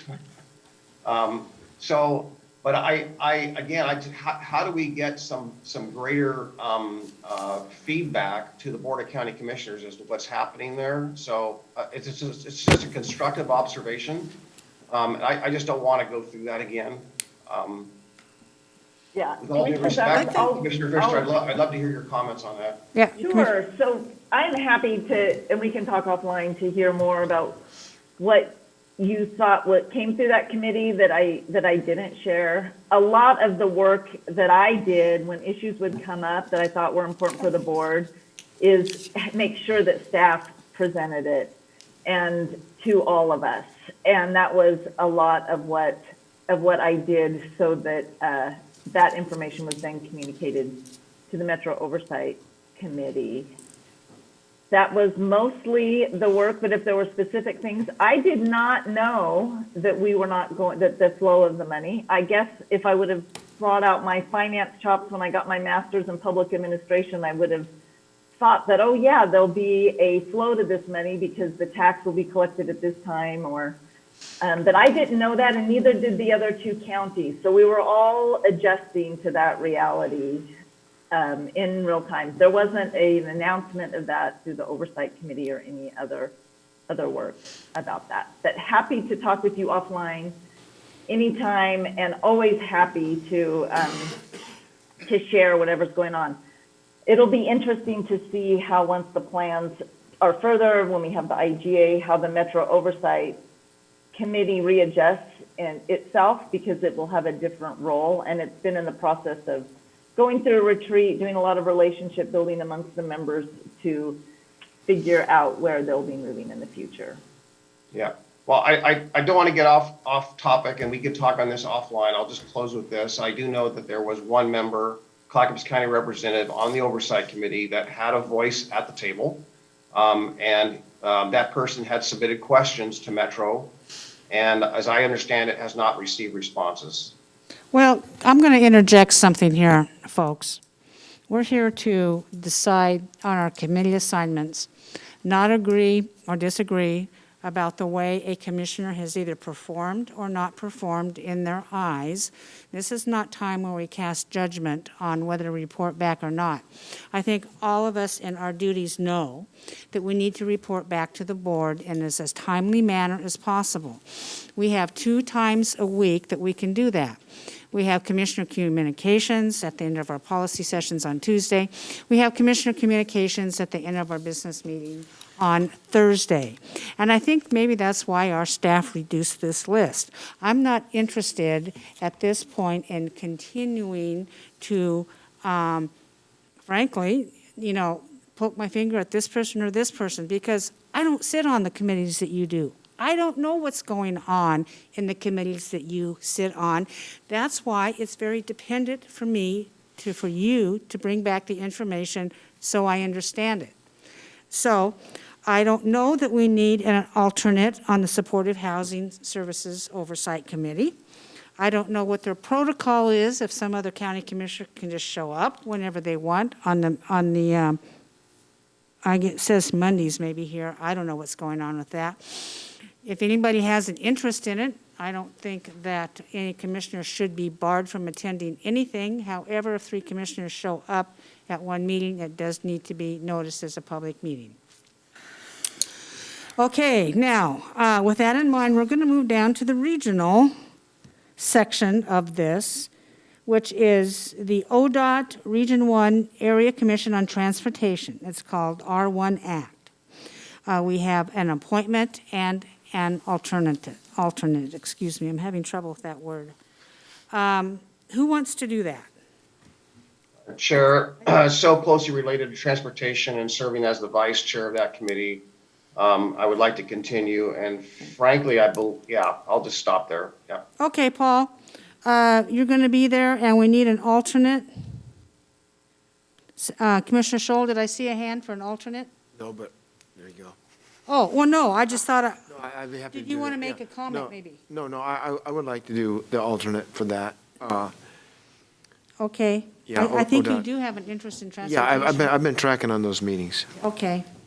So we have Commissioner Scholl, and you are on 2. Paul is on 2.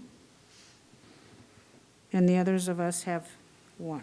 Okay, now, what? I wanted to just make a comment. I'm looking at MPAC, and I didn't realize Commissioner Fisher wanted to do MPAC work. Oh, So if she wants to be the alternate, Commissioner Fisher, why don't you do that?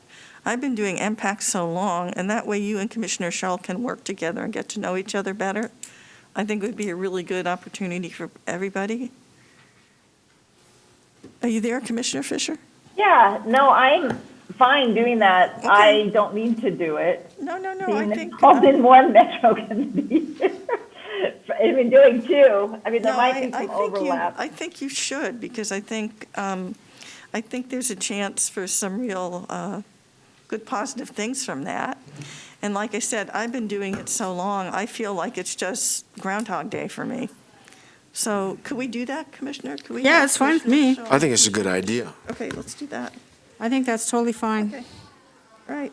Okay. Okay. The Regional Disaster Preparedness Organization, RDPO Committee, Policy Committee, that is me. We meet on Fridays, usually around 12:30 or 1. It's about a 3-hour meeting, so I will continue with that. Now, we have 2 committees coming up which are similar, and I'm going to take them both at the same time. And it's the Willamette Falls Landings Heritage Coalition and the Willamette Falls Legacy Project Partners Group. And Commissioner Schrader, you have done these in the past. Right. Twice. Okay. I would like to include, I'd like to continue to do it, but I'd like to include Commissioner Savas and I have kind of tag teamed the Willamette Falls Legacy Project. And if he Oh, the wants- Lazy Partners Group? Yeah, yeah. Okay. And does he want to, if he wants to work with me on the Falls and Landing Heritage, great too, but if not, that's okay. But we were a good team on that, so why don't we just, The Legacy Project does have 2 seats required by Yep. Clackamas County. The Heritage Coalition is just 1 seat. okay. Paul, do you want to do the Heritage Coalition? I'm happy continuing in the legacy project. Okay, all right. I'm not sure I could take on much more work, so I Okay. would leave that open for the Heritage Coalition, Heritage Area Coalition to Okay, let I'll- my colleagues in. Then how about I keep that, and then we'll work together on the Legacy Projects Group. Okay, Willamette Falls Landings Heritage Area Coalition is Martha. Yep. The Willamette Falls Legacy Project Partners Group is Martha and Paul. Okay. Okay, now we have down here the Association of ONC Counties Board. Chair Smith, I was at that meeting in December. I enjoy that organization. I'd be happy to do that It's a good if you'd like group. me Would you like to continue with that? Yes. Okay. There you go. County committees. We have Clackamas Workforce Partnership. Yes, and I would like to continue with that. I would like to, we don't technically have an alternate, but since Commissioner Fisher and I are working on childcare issues together, perhaps when I can't go, we can get you to go, or you can come to the meetings. It's up to you, Commissioner Fisher. Commissioner Fisher? She's saying yes, sure, she'd like to do that. Okay. Since you are working, I love those workforce folks. Well, It's a great and also I'm thinking, as I said, because the childcare piece is so important, right now, and they're moving forward with an initiative. You have a high interest, I have a high interest. I think it would be a good combination. I do. Sounds good. Okay. the Audit Committee must be chair and vice chair. The Internal Audit Oversight Committee must be chair and vice chair. So we That's had it. one of those already, Martha. We're trapped. Yeah. Up next, let's see, the Local Public Safety Coordinating Council. I was on that this time. I would like to hand that off because in light I have a couple. I love lip sync. Would you? Do you mind me doing No. that? That'd be great. Yeah. No. I used to be on it. I kind of miss it. Okay. Okay, good. Good. C4 co-chair meets the first Thursday of every month. Paul, was that you? Yeah. Yeah, That's why I yep, said Paul. and that's pretty heavy duty on transportation, as is the C4 Metro Subcommittee. So, and the C4 Metro Subcommittee ties into the JPAC, MPAC. So Commissioner so, Shull would be going to. There is a, on the C, there's two seats for C4, one for the co-chair and one for the C4 representing the county. And Commissioner Schrader's currently serving there. because she is the MPAC rep, but now that that is changing, I would suggest that Commissioner the Schull. second C4 seat be filled by the lead on MPAC. Okay. So that would be, well, the lead on MPAC is Fisher. No, me. No, Schull. Oh, I've got that, okay, wait, that's right, you do. So Commissioner Schull will serve on C4 as Commissioner Savas is co-chair. Got it. And that's good because I've had difficulty making those meetings, particularly for the subcommittee, because I have a board conflict that day. So it's better to have someone who can actually get to those meetings in the morning. Right. Yes. And that same applies for the C4 Metro Subcommittee. Yep, that's the more one. importantly, because it's really preparing for sitting at the table at MPAC and prepare for sitting Right. at the table at JPAC. So And that's the one that I haven't been able to really get to the day, just never has worked for me, so it's really better to have somebody else do it. Yeah, big time, so. Okay. All right, that's easy enough. C4 Metro Subcommittee. Okay. So that would be Commissioner Schull then on the Metro Subcommittee. Commissioner Schull, is there just one person that does that? no, it's both. It'd be myself for the JPAC rep Yeah, and yeah. Fisher Schull for the MPAC rep. I got it. Thank you, Commissioner. Thank you. Thanks for keeping me straight on that. The Hospital Facilities Authority Board, that is me. I'll continue with that, which I really enjoy that work, by the way. Man, it's really fascinating stuff. Other. Now the other, is this other mandatory or is it voluntary? As far as we could tell, a county commissioner is required, but we're not sure about these others, how often they're meeting or if they're in existence. And before we go through that, we did inadvertently leave off one ex officio seat, which is The what? an ex officio seat for the NCPRD District Advisory Committee, which currently Commissioner Savas is serving on. So if he wants to have some conversation about that, but that will be added to this list. Okay, Yeah, yeah, and that'll go to Commissioner Savas. yep. Okay, just add that, please. Okay, Yeah, and on the TriMet STI, it's actually STIF, it's not STIP. So the TriMet STIF Advisory Committee, I just recently got reappointed to that. So it's transportation related, ties in Okay. everything else, so I would like to continue that. sure. Okay.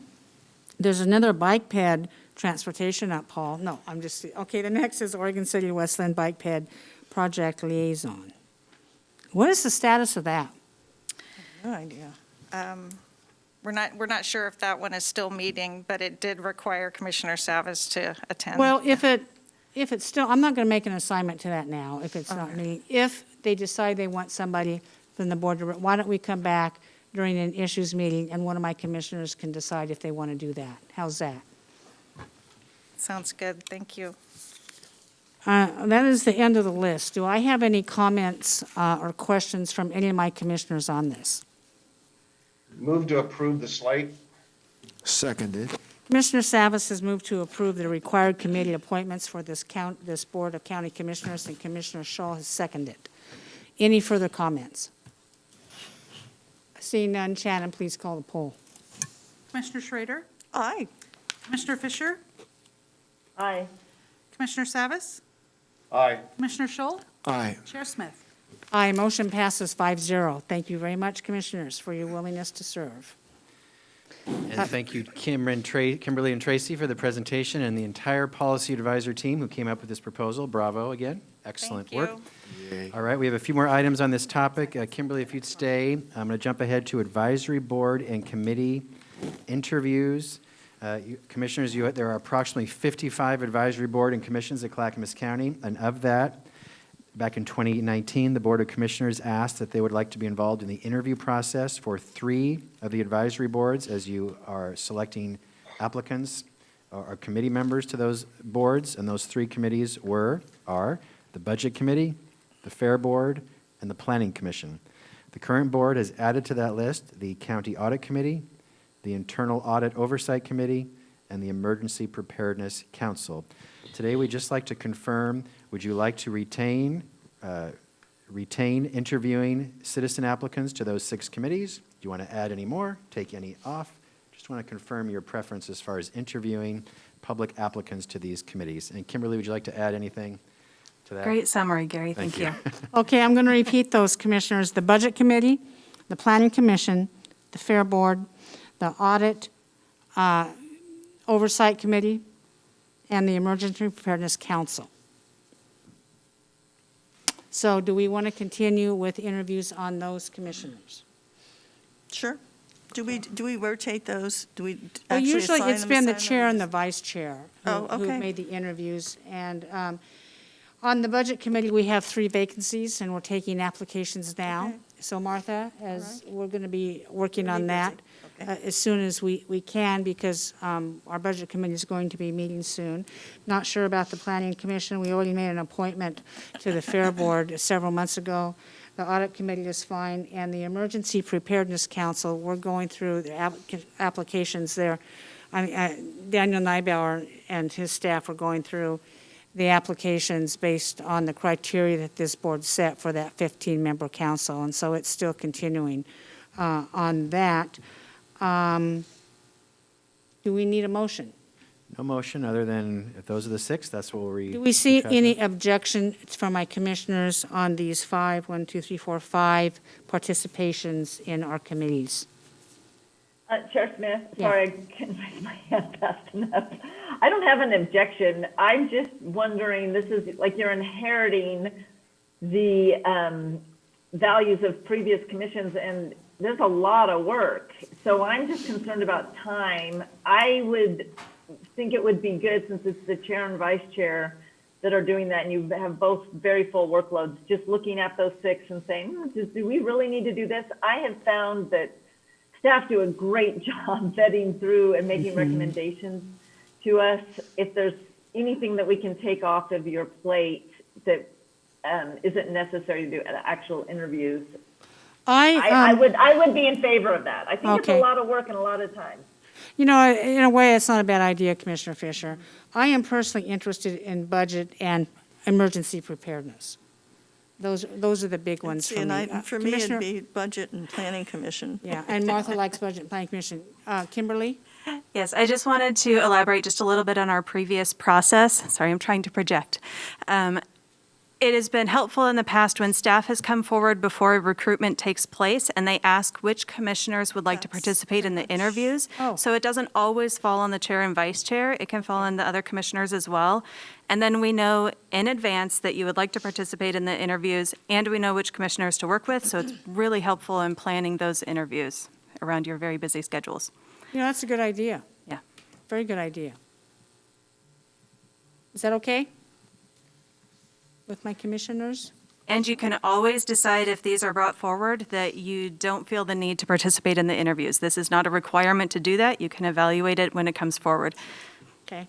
That is Yeah, how we've done so it. Chair, if, as Kimberly stated, that's correct. We just basically discuss ourselves who wants to be part of the interview or not. And so if we're back on that same track, I support that. I was looking in the packet, so sorry for my delay in responding, where the language was about the chair and vice chair piece. I didn't find that. So it was probably just a misunderstanding, because you're right. I was vice chair last year, you were chair, or you still are chair. So we both did that together, but that was probably more of a coincidence that it was a chair and vice chair. It was more about, who had the interest in doing it. So I'm good with the way that Kimberly characterized it. Yeah. All right. That's fine. All right, so we will focus on these 6 advisory boards. We'll bring them to you each time when there's an opening, and confirm which of you would like to do the interviews, and then we'll go from there. Excellent. Thank you, commissioners. Thank you, Kimberly. Thank you. For your help. The final item in this section is to review the organizations of which Clackamas County is a member of that have an economic development focus, and to discuss the Clackamas County Business Alliance dues, to close the loop on that. So first, and this is in your memo, in your packet, and thank you to our staff in Business and Community Services and Public and Government Affairs who put this together. First, economic development organizations that the county is a member of, that we pay dues towards. There are approximately 27 such organizations, of which we pay annually $62,000 total. from the county to be a member of from Clackamas County, and you can see it on your list. I quickly want to read them. They are the Clackamas County Business Alliance, the West Side Economic Alliance, Greater Portland, Inc., the Oregon Economic Development Association, the International Economic Development Council, the Oregon Bioscience Association, the Council of Development Finance Agencies, the Pacific Northwest Defense Coalition, the Oregon Micro Enterprise Network, the Oregon Media Production Association, the Commercial Real Estate Development Association, the Oregon Entrepreneurs Network, the Urban Land Institute, the American Forest Resource Council, and the National Trust for Historic Preservation National Main Street Center. In addition, Clackamas County is a member of every Chamber of Commerce within Clackamas County, and we do pay member dues to those organizations. Most of these dues are paid by lottery dollars through business and community services. The chamber dues are paid through general funds through public and government affairs for a total cost of $62,131.50 annually. In addition, Clackamas County is a member of the Clackamas County Business Alliance. You did ask commissioners for a total accounting of all the dues we have paid to the Clackamas County Business Alliance since the year 2006, which I think is about the time the Clackamas County Business Alliance was formed. You can see that document as well. It is a whopping $505,000 that Clackamas County has paid through membership dues to the Clackamas County Business Alliance. A large chunk of that was paid in calendar years 2018 through 2020, 2018 through 2020. The Board of County Commissioners approved this. This was an effort to support the Clackamas County Business Alliance as they restructured their membership, refocused their strategic plan, and sort of refreshed and reframed their organization. That's a lot of money, but the Board of Commissioners approved that during those years. All of these dollars were paid from lottery dollars that came to the county. So the question, first, if you have any comments on any of these dues, or if there's any you want to change as far as county membership, this is a chance to discuss that. But also, secondly, wanted to confirm as far as the Clackamas County Business Alliance. As you recall, we owe $10,000 in dues for the 2021 year. Last year, we have paid half of that amount, $5,000. So seeking your direction if you would like to pay the second $5,000 or not. Gary, yes, let's discuss that. I'm not sure if commissioners, how you want to approach this, but after this segment, before we start the next one, we're going to take a break. Just want to let you know that. So Gary asked a question, commissioners, about the CCBA. I'd like to know for $505,000, they developed a strategic plan. Is that what you said they did, or a business plan? Part of that fund was to refresh their strategic plan, to restructure their membership, to kind of reframe the organization to move forward. Yes. And to what end, and what have they accomplished? And I do realize COVID set in that hampered a lot of our business organizations in the county. Do we know? I mean, I would like to know what they do, because we have the chambers, which I'm in fully support of the chambers, totally. I think that our chambers, the Oregon City Chamber and North Clackamas County Chamber, serve, remarkably well. And then there's the West Side Alliance. Is that on here? Yes, it is. Yeah, the West Side Alliance. The West Side Economic Alliance is on here at 8650. I'm not sure I know what they do either. I also don't know what Greater Portland does at 25,000. Holy cow! So we're sending lottery dollars into Portland to do what? 25,000. I'm not in favor of that one. Oh, which one? Greater Portland Inc.? Greater Portland Inc. Oh, I'm on that board, so then I should talk to you about it. Okay. I got it. I get it. Let's talk to you So about I it. have a feeling that each commissioner is going to want to fund everything on the list. So why even have the discussion? If I come into an opposition, I'm going to have two commissioners overrule me, so why don't we just go ahead and put all of our lottery dollars, or this section of our, and be Well, why done don't we with it? just take some, why don't we just have a policy session on it? Can we do that? Because they do, okay, so what they do is the comprehensive economic development strategy, which we just went through, which allows us to have the framework where we get federal dollars for economic development into the region. And they also do a lot of recruitment, like they were responsible for having, was it Google or Amazon recruited into Canby? I don't know which one it was. So they do have a tangible, so it's my fault for not letting you know a lot of that stuff, because I'm on the board. Yeah. And so there are a lot of other leaders. Why don't we figure out who's on the boards of each of these? And some of these Like are, Oregon Bioscience, I don't know why. that we're- is, I looked at that, and that is so small of a due. Yeah, And then we have like a due of $175. I don't know what these do, why, what. And I get really frustrated. I really get frustrated because I'm really trying to watch the budget. We have had, frankly, other requests come in for lottery dollars, oh, yeah. for economic development of places in Clackamas County where I think could help more. And it comes from private sector, and it's a match, and the private sector is willing to pay up.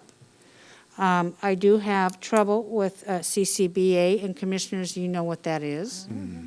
Here, we're supporting an organization to the tune of $505,000 for them to realign themselves and make themselves more professional.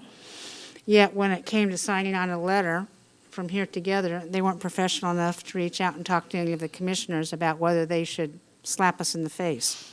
And yeah, this is really bold, but I am not in favor of supporting that organization. Okay.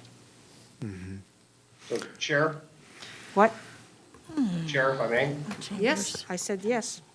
Okay, yeah, thank you. So I want to just clarify a couple things and maybe ask Gary a question. So just for clarity, I appreciate having the material in the packet that shows the dues from 2006 forward. And the total that is tallied there, 505,000, includes from current back to that origin, again, 2006.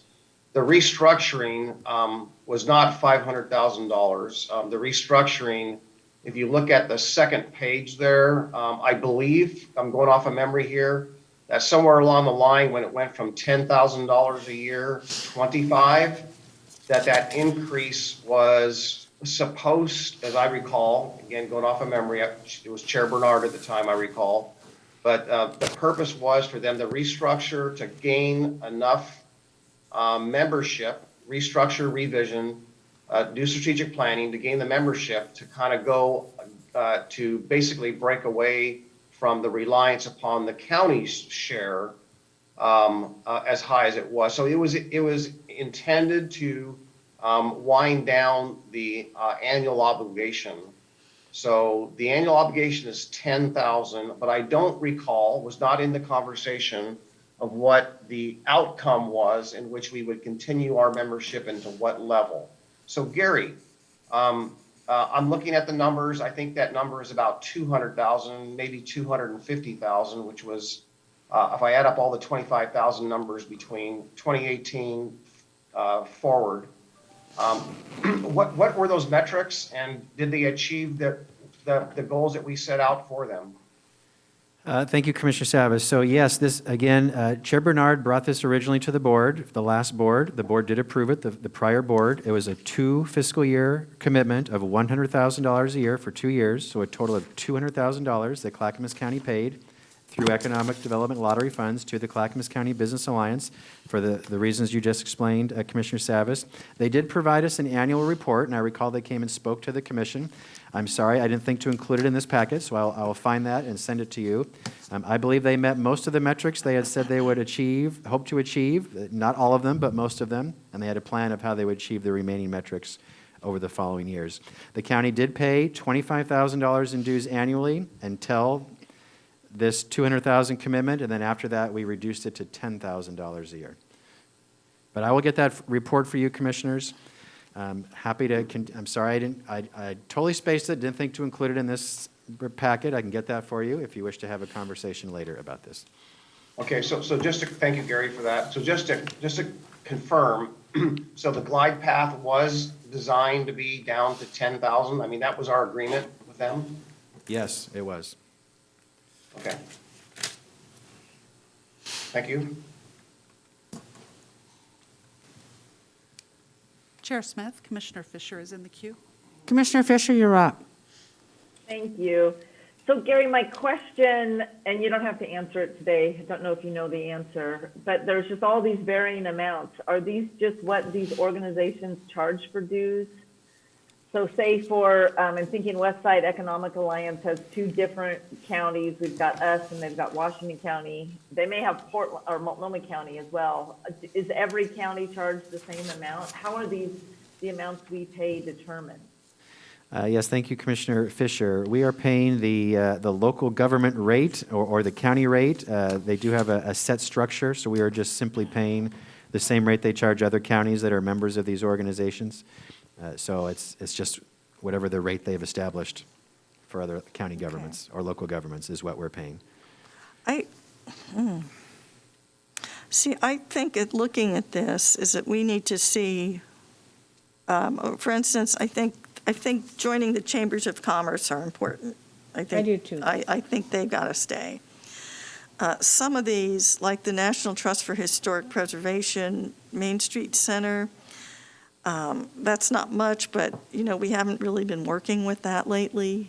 That's when we had Jamie Jonk here, who was doing Main Street programs throughout the county. And Main Street isn't around anymore, is it? Oh, yeah, they still have Main Street. The National Trust for Preservation still does this, but we no longer have a staff person that is literally out implementing the Main Street program as part of her economic development duties to our small businesses and rural communities. We used to have a staff member, and that was her job, and we no longer have that. So part of this is we're paying lottery dollars, but we're not even sure, like the Pacific Northwest Defense Coalition, we're paying them $3,500 a year. Well, we incubated them here, we helped start them, we gave them space, things of that sort. They're kind of off on their own. We don't have to be paying them $3,500 a year. I don't go to the meetings anymore. I'm aware of what they do, I get invited to them, but they're kind of off on their own. They've launched. So that's something I would say, that we helped found here, that you might want to consider. If none of us is going to the meetings, even I'm an original founder, they can never kick me off, but I didn't realize we were paying them that much money a year. I think, Gary, I think another session is going to be in order for this. Yes. I would like to have this document printed out, and maybe we can figure out what they're doing, if anything, and a little bit of the history on it. I do think it needs to be revised. I do think our chambers of commerce, especially in this business climate, it's very important that we continue to support them. I'm assuming that all the chambers in Clackamas County get some type of contribution. I didn't go through the list to count to make sure they were all there, but if staff could do that, that would be my first on here. And then there's the American Forest Resource Council. They've been around a long time. It's $600. Yeah, and then. And I've always been a forestry person, but frankly, they can probably live without it. And my reason for saying this is to trim back is we can take these lottery funds, and with whatever remaining lottery funds, and I think the board needs to look at our lottery funds, what all of our lottery funds are going for, and maybe start redoing those and start putting them towards some real economic development. Well, a lot of these, we almost have to revisit, like the Oregon Bioscience Council. Oregon what?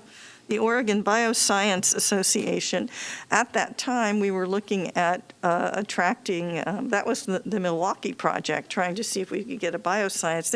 There's some things here that have kind of fallen off the radar because staff has changed, time has changed. What they've been able to do is limited, and we've been continuing to pay a lot of dues for things that maybe we're not really. And then there's the participating Council in. of Development Finance Agencies. I have no idea what I that have is. no idea. So maybe, Gary, if the board would like, at the next policy session, when we review these, we take a look at the lottery dollars first, where they're going, and we'll have that ahead of time so we can study. And if any of us has an interest in continuing to fund whatever with our lottery dollars, you can have that being made known at the time. Or we can decide what to do and look for other opportunities for lottery dollars. Yeah. And I can think of some things that maybe ARPA dollars did not go to, and then maybe target some of those groups, or some new ones that come along. Yes, Yeah, so this let me is bring a this back to you, commissioners, and bring more information. This was a start, and clearly we can give you more detailed information on all of these organizations, how we are currently spending lottery dollars, and have a fuller discussion with you. So I'll bring it all back to you. We'll come back to a session with you. Okay, so have we finished with this segment, Gary? Shannon? Commissioner Oh. Fisher is in the queue. Who? Commissioner Fisher? Oh, Fisher, go ahead. Did you forget who I was? No, I didn't, but I have a different screen up on my computer. Sorry. No, that's all right. It just kind of made me laugh. I am interested in, I know that there was concerns from the chair, if you were very clear about Clackamas County Business Alliance, that their dues, they were expecting those in June, and I would like to make a motion that we pay that amount for this year right now. I'm hoping I get a second so that we can give them some certainty, since they were depending on that back in June, and then we look at all of this moving forward when we have the policy session. So I would like to wait on that, Commissioner Fisher, and here's why. I'd like to talk to the chair about it as vice chair, because I have some background information I think that will be important for her to know. I would like to pay that. I think we've given them $5,000, but I think the chair was gone at the time. My one vacation So- of the year. So, no, I'm And just trying the to say, board. I'm just trying to say that that's one of the reasons I'd like to have a conversation with you, so I can give you some background, so we can get that put behind us. Is that okay, Commissioner Fisher? I don't think it's a time to make a motion right now. I know I won't second it. I can't second it right now, because I have to have that conversation with the chair. Well, if it won't be entertained by the commission, then it won't pass. I Yeah, just know that no, I agree small with you, but- organizations have yeah. a hard time sustaining, and given that the $10,000 dues were due in June, and they just, I don't know why they were delayed, but Yeah. I would just think Okay. we should fulfill what we owe with that extra $5,000, and I wanted to just Yeah. be forthright with that and put that on the table. But if there's not a second for it, then there's not a second for Well, it. let me talk, please, Commissioner Commissioner Smith. Savas will has you- his hand I'm up. sorry, but you'll let me talk to you about that. Okay, Yeah. thank you. Commissioner Savas, your hand is up. Yeah, thank you. While I'm inclined to support Commissioner Fisher's motion, but now hearing Commissioner Schrader's request, I would just say at this point, I'm inclined, if this comes up soon, I would be inclined to second the motion, at least at that time, for the sake of discussion. But Gary, I want to thank Gary for telling me the glide path was down to 10,000. That's our commitment. But I also want to at least follow up and find out what the expectation was for membership for CCBA, to see if they met that metric. So that's the only follow-up I want to do. And I think in order for us to do our due diligence, I think that'd be appropriate. And that way, if we want to put a proviso or something like that on the remainder, should we make a motion, then great. But I do know that COVID may have had some impacts, but I believe that their metric was supposed to be accomplished prior to COVID. So I'm not sure about that, but again, that's what I would like clarity on. Okay.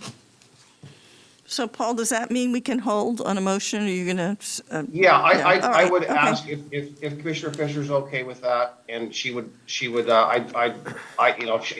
to make the motion at a following meeting once we get that info, or I'll make the motion, but I will at the Okay. very minimum second it at that opportunity in the near future here to proceed with the discussion.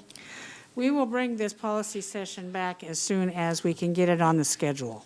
Okay, Yes, Gary? yes. Yeah, Martha, you're. just thank you. I just wanted to thank you for that, Chair.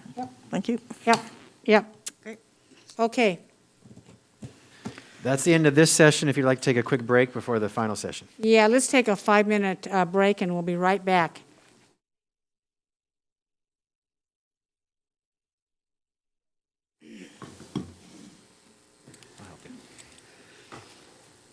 Let me, where the heck am I? Are we on?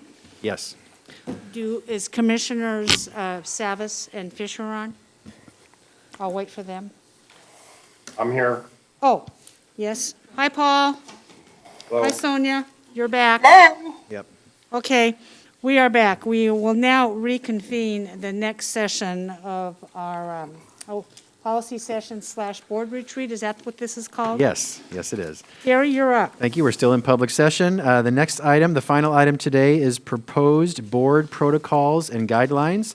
You've been discussing this for quite a while, Commissioners, so here's a chance for you to discuss this and perhaps make a decision. Stephen Madcourt County Council has prepared a memo for you and draft guidelines, as well as provided examples of prior guidelines. So, Stephen, if you'd take it away, please. Thank you, Gary. Good afternoon, Commissioners. As I stated in my staff report, staff recommends that the board consider candidly discussing whether or not the board believes that there could be value in adopting some type of board rules or guidelines. We have discussed this on numerous previous occasions, not just this board, but prior boards as well. And I will say that really the only guiding characteristics and principles that guide this board would be the ORS, which deals with governing bodies of counties and what authority they have, and also Chapter 211 of the County Code, which sets forth the terms, the selections, the qualifications and vacancies, and the duties of commissioners and the attendance at board meetings. It's a very, it's a summary of responsibilities. The only distinction of board members is that the chair presides over meetings and the chair sets the agenda, but two other commissioners can include matters on the agenda. Really, those are the only guidelines that you have. We do have a draft set of guidelines and protocols that we have circulated. I circulated that to the chair previously, and she made some comments and some changes, as did Commissioner Savas. I also provided the board with rules from Lane County, with rules from Multnomah County, which is the model you have most closely resembles Multnomah County's, Clatsop County's, which is a relatively robust set of rules, objectives, guidelines, and principles, Washington County's, yes, and Washington County's. So I will say that this board may say that it does perfectly fine without board rules, but it's not just for the board that these rules are helpful. It's also for staff. For example, we will get questions on, Stephen, the board wants an emergency meeting. What do we need to do? What needs to be done in an emergency meeting would be in the board rules. Board rules would also be of benefit for incoming newly elected commissioners. Oh, this is my playbook. This is my guideline. So it would be helpful in that regard as well. And me being your lawyer, I like rules, lawyers like rules, so I myself believe that there is value in them. The ones you have before you, they're not too strict. They're nothing particularly novel. It talks about what you did today. When do you appoint the vice chair? You appoint the vice chair at the first meetings of the new year. How is the vice chair appointed? It's appointed by selection of the board itself. You could say it rotates based on seniority. What happens when the vice chair's not there and the chair's not there? It goes to the next member with the most seniority. What about minutes? Can we do it by audio or video? Yes, you can. Those aren't often questions that you're going to ask. It's questions for staff, for PGA folks, for other folks along those lines. It talks about quorum requirements. Can it be by way of Zoom like we're doing right now? It's not what we were contemplating 2.5 years ago, but it's a regular frequency now. It happens on regular occasion throughout the entire state, throughout the country. So clarifying those types of things. When are our meetings? Our meetings are Thursday at 10 o'clock. We also have a night meeting. The board at its discretion may have meetings at different places, different locations, different times. It doesn't bind you. It doesn't hinder you. It might actually give you some guidance and some clarity on what and when you can do what you want to do. Again, it's beneficial to staff too in terms of the notice requirements, the minute requirements, the participation requirements. Can I limit how long people speak? It says it right here. The chair has the authority to set the time in which the public can speak. 3 minutes, 2 minutes, 1 minute. In the interest of timing, you might restrict it entirely. Those are things that instead of being asked on a regular basis, they're kind of codified as, yes, this board has some roadmap on what it can and cannot. It doesn't restrict you, again. It's how you do it and when you do it, and manners to that regard. It also talks about ordinances, and that is basically just a clarification of state law. It's exactly what we do on a regular basis, but as you know, I explain it to you every time we present an ordinance. 2 readings, 13 days apart, read it by title only. Unless it's an emergency, it's effective 90 days after. If it's an emergency, it's effective immediately. That would all be in your board rules. Again, not necessary. It's not mandatory by any means. I do think it does offer some value to the board, and that's why I relatively consistently revisit it to see if there is interest in it. It's best not to clog them up with minutia. It's best not to clog them up where it binds you on and puts you in a spot where you're not going to have room to maneuver. They're intended to give you the flexibility and the nimbleness necessary to accommodate your schedules, your workloads, while doing the important business of the county and the Board of County Commissioners themselves. And again, to give staff and members of the public further clarity on how it's supposed to be, when it's supposed to be. All you have to do is you can post it right on your website. Those are board rules, and they can be amended with the quorum of the board from time to time as necessary. So before I blather on any longer, I'm happy to answer any questions that you might have. Again, these are just drafts. You could scrap it entirely. You could scrap it down to 2 pages. You could expand it even more. And I gave you examples. Like I said, Clackamas is robust. Lane counties, which is, I'm probably the biggest fan of the Lane County one, because what that does, it kind of incorporates a lot of your board criteria and objectives, like your MFR stuff and other rules of engagement of sorts as the preamble, and then it gets into some of the details of when and where you have meetings, quorum requirements. And it says Robert's Rules of Order, again, can be used as a last resort, but they're not looking for people to engage in parliamentary procedure to obstruct process and to bring public scrutiny on the public process itself as well. So there's some good guideposts and protocols in there that I do think would be of value to this board. Thank you, Stephen, for that. You made a comment that these rules do not bind us. It gives us guidance. Is that correct? That would be correct. Okay, so let's say inadvertently, and not on purpose, that something happens where these board rules are not followed to the letter. Then what happens? It's internal controls. You guys are self-regulating. There'd be no legal consequence associated with it. What we could also do is put in a provision, and I don't think it's in there now. The board, at the majority vote, could be able to suspend any of the provisions of these rules as needed. I think that would be appropriate, because I can foresee a time that something gets overlooked, it gets missed, in the essence of time, in the essence, during an emergency, for instance.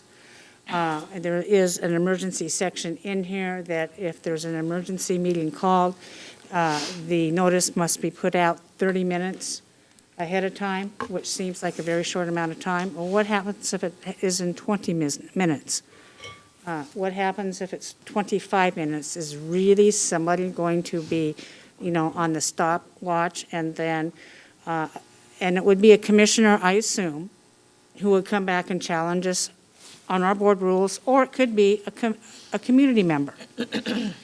And so that's what I'm concerned about when you say board rules. We have a whole page of rules right here, and Commissioner Savas has referred to these many, many times.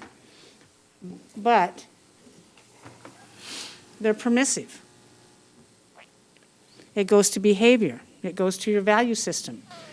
Even if you have the correct value system that you want to follow all of these as I said before, we're human, we get into situations where we may forget. And so that's what I want to know. Are these board rules permissive?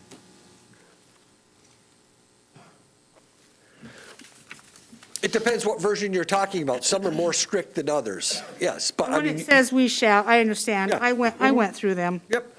But there are, some of these just track state law as well. Like, there's no doubt that you're subject to public records law. There's no doubt you're subject to public meetings law and notice requirements and things along those lines. And I did see some repeats in our board rules that mirrored either state statute or county code. And is there a reason for that, Stephen? Just for clarity purposes. Okay. Again, a lot of it is just to provide staff with the knowledge and the guidance necessary. You have changing staff. I have frequent engagements with Shannon, with Christina. Can we do this? Yes, we can. Okay. And if we had it here, it might provide a little guidance for everybody in terms of what's the board process in this regard. Thank you, Stephen. I see a hand up. Commissioner Savas, is that what you want? Commissioner Savas, you're up. Yeah, I will just respond to some of the dialogue, Chair, your concerns, and then kind of go into what I really wanted to say, and that is, I don't think it's like, someone goes to jail or they get debited from their checking account if they violate the rules. I don't think it's anything like that. I think it's really something that we obviously strive, or per your words, maybe it's permissive. And I'd certainly like to have some better definition of what we,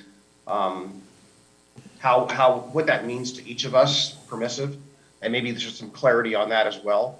But what I wanted to say on the onset is that we've got, one of our board goals is to build public trust.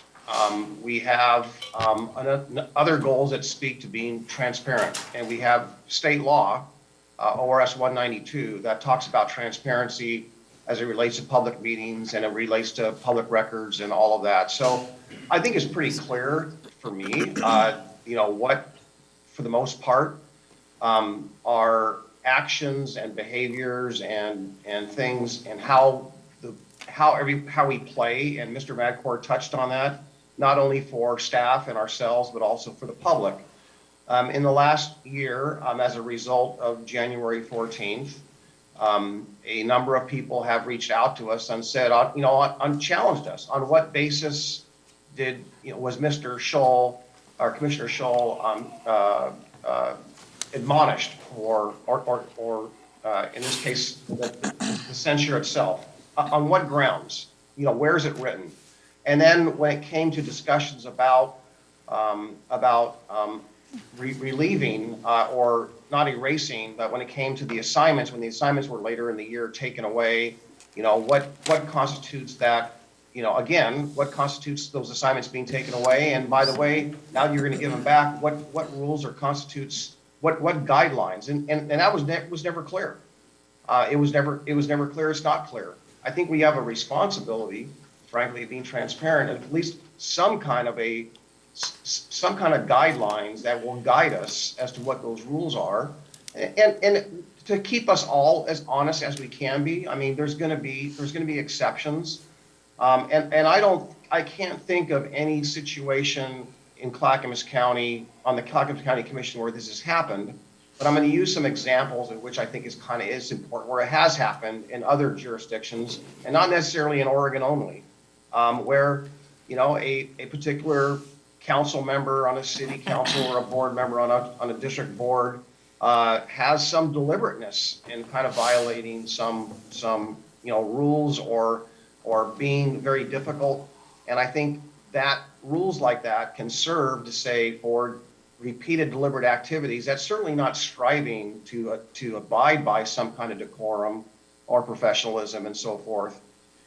We have had probably, of all the things that are listed in these proposed rules, where I would say Clackamas County has been, I won't say out of compliance, but it's not really compliance, but we haven't, I think, strived to be consistently in following our own understandings and board rules. It's been on the letter writing policy. That's one example where, we've had cases of that. So I think that there's value in that, having that codified, I think is of value and importance, and having it a loose document that we carry around or I hold up in a room is nice. But I think having that structure embedded in our code, I just want to let you know, at full disclosure, that since I raised this many, many months ago, I've had quite a number of people call me up and either say, why don't you have them, or encouraging myself and the board to actually do that. It makes so much sense to a lot of people. I have not had one call from anyone that said otherwise, or any interaction from anyone over the last several months, if not half a year, that we should do otherwise. It's been the other way around. So I'm here advocating for adopting some rules and codifying that. And I would really, really appreciate your serious consideration of that in a constructive form. And if someone makes a mistake every now and again, they make a mistake. I think it's incumbent upon all of us, if we make a mistake or veer from that, we do the right thing and apologize for it and say, you know what, I'll do my best to make sure it not happens again. I think it's pretty clear. Again, I don't think it's a go to jail, or you lose your assignments automatically unless it's something that's quite egregious. Paul, you mentioned a letter writing policy. I don't see any language in these proposed rules that talk about a letter writing policy. Did I miss that, Stephen or Gary? I thought I did read it in there, actually. Show me where it's at. Okay, I'm scrolling.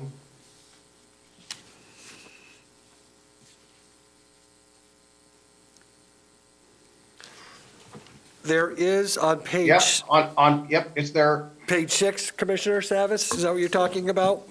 Yep. At the bottom of page 6 in red, it says that speaking as an individual rather than the board, all written and oral communications by, from, or on behalf of the Board of County Commissioners must be approved by the board. Commissioners may speak in their individual capacity, but must be clear that they are not speaking on behalf of the full board. Something like that is included in other jurisdictions' rules and protocols as well. So that's not particularly novel. I looked at that a little bit differently.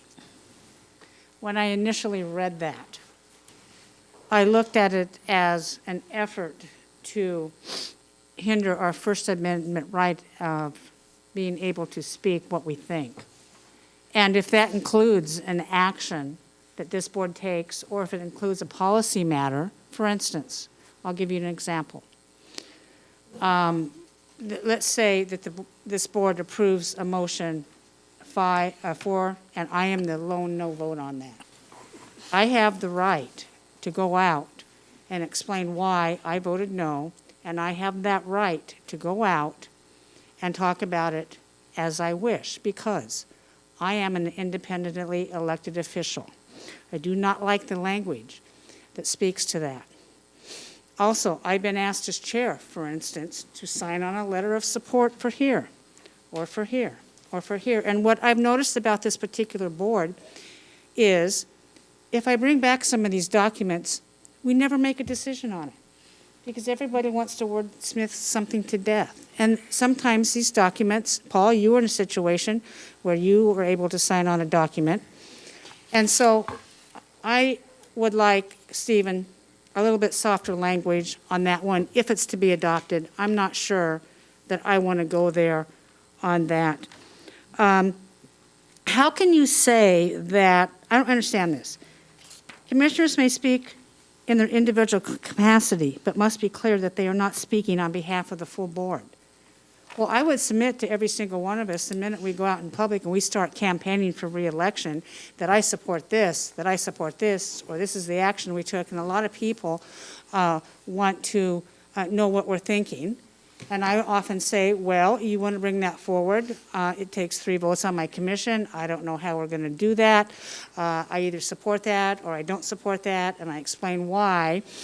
In a way, when I say that, I'm speaking on behalf of the board when I say, gee, either I have 3 votes or I don't have 3 votes. And I'm going to continue to do that. So I'm having trouble, Stephen, with the way this language is presented here. Because I think that it would be broken every single day. I will say, Chair, that's not my language. Those are recommendations by Commissioner Savas. This is something that I think has presented itself in the past where an example would be a individual writes a letter on county letterhead to the AG, the governor of the state, to C4, to Metro, and signs it as an individual commissioner, and it might not have been fully vetted by the board. I think that might be the situation and concern that Commissioner Savas is talking about, which is an individual board member cannot bind the board. That's the rule of law. It takes 3 of you to do it. So it would be a overstatement to say that Commissioner X wrote on letterhead that the county supports this, this, and this, and that matter wasn't put for a vote and receiving at least 3 votes to support that position. Well, let's go back, Stephen, to the policy session we just had today. You said a single member of our board can't bind the entire commission, but yet all of us are representing these individual interests as we go out, and the organization of which we belong to want to know what the Clackamas County Board of Commissioners is going to do on that. And are my commissioners supposed to say, gee, I don't know, I have to go back to my board and figure it out? Or do they make a simple statement such as, in the past, we have done this, we've been very clear on this position, and so doing that would be in violation of this rule as I read it? Well, it would, again, that, no individual commissioner has the authority unless it's previously specifically delegated to bind the board. Commissioner Shull can't go to ONC and say, we want to give our ONC lands to Lane County. That's unless the board previously said that. It's just like I, as your lawyer, can't go into a settlement conference and say, I'm going to settle with outside of my scope of authority. Right. Even though the lawyer speaks on behalf of the client. It's still your call. It's the majority of the board. The board is an entity which is 3 or more. That's what makes it, that's where it gets its strength from, 3 or more. We have several commissioners, I'm sure, have comments on this. This is just one item that you brought to my attention. And there are many items in this, Gary. I'm not sure how we're going to work our way through this today. We can go section by section. I can let my commissioners weigh in. Commissioner Fisher, you had your hand up. Now Commissioner Savas has his hand up. Oh, well, Commissioner. Oh, yeah, no, I did. I was really struggling trying to find where in the board rules you guys were talking about. And then I realized that it was Commissioner Savas's additions, and so I figured it out. Thank you very much. Okay, Commissioner Schrader was up first. So what we have done in the past with this, in terms of, I think, what we're trying to express here, usually when, with Tootie, when you sign a letter that's been vetted through the whole board, or Chair Smith, we signed it, it's like Chair Tootie Smith on behalf of the Board of County Commissioners. Then it's clear that it's been vetted by the whole board. If it's an individual letter, you just put your own name on it, and you don't put on behalf of the Board of County Commissioners. True. So that's a simple solution that worked in the past. Remember we used to do that, I think? Jim used to do it, other folks used to do it. It makes it clear, like if I want to write something that Commissioner Shull just says, oh my God, that's just crazy sauce, but I support it, I'm not going to expect him or you or anybody else to just sign their name. And I always make it clear when I'm out in the public that if I'm speaking from my own experience and what I think, that's one thing, but I'm not speaking on behalf of the board. And if they want something to happen, I usually say to them very clearly, I'm just one commissioner. If you want this as a policy or something changed, I have to bring it before the board to get vetted. Yes. So is that changing this procedure in any way? I mean, that's my question. I No, mean, you're that's still certainly authorized, and that's within your authority is to take positions on matters in your capacity as a commissioner. You could write a letter of support or in opposition on the voters pamphlet on your own, Or you could do it as a Board of County Commissioners entity. You could write a letter of recommendation for somebody on county letterhead saying, I, Martha Schrader, Commissioner, have worked closely with this individual and recommend them for that position. That's not a board position, that's an individual county commissioner position. So But if you were to say, the board supports this person, then you would probably get Censored.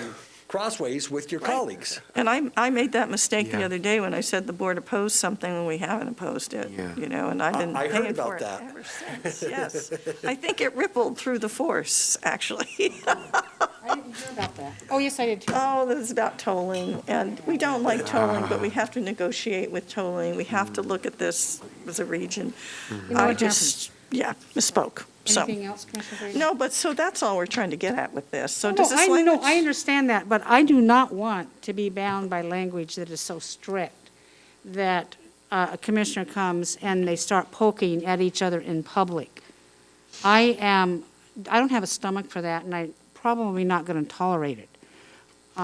Because I do think that these board rules, if they're extremely specific, if they go outside the norm of, could be used that way. And I don't want to be poking my commissioners. Okay, I don't want I get it to be used that way. I don't think that is professional. I don't think that's good governance whatsoever. Commissioner Scholl, you're in the queue. Okay, thank you. I see the benefit of these board rules, especially for newly elected commissioners.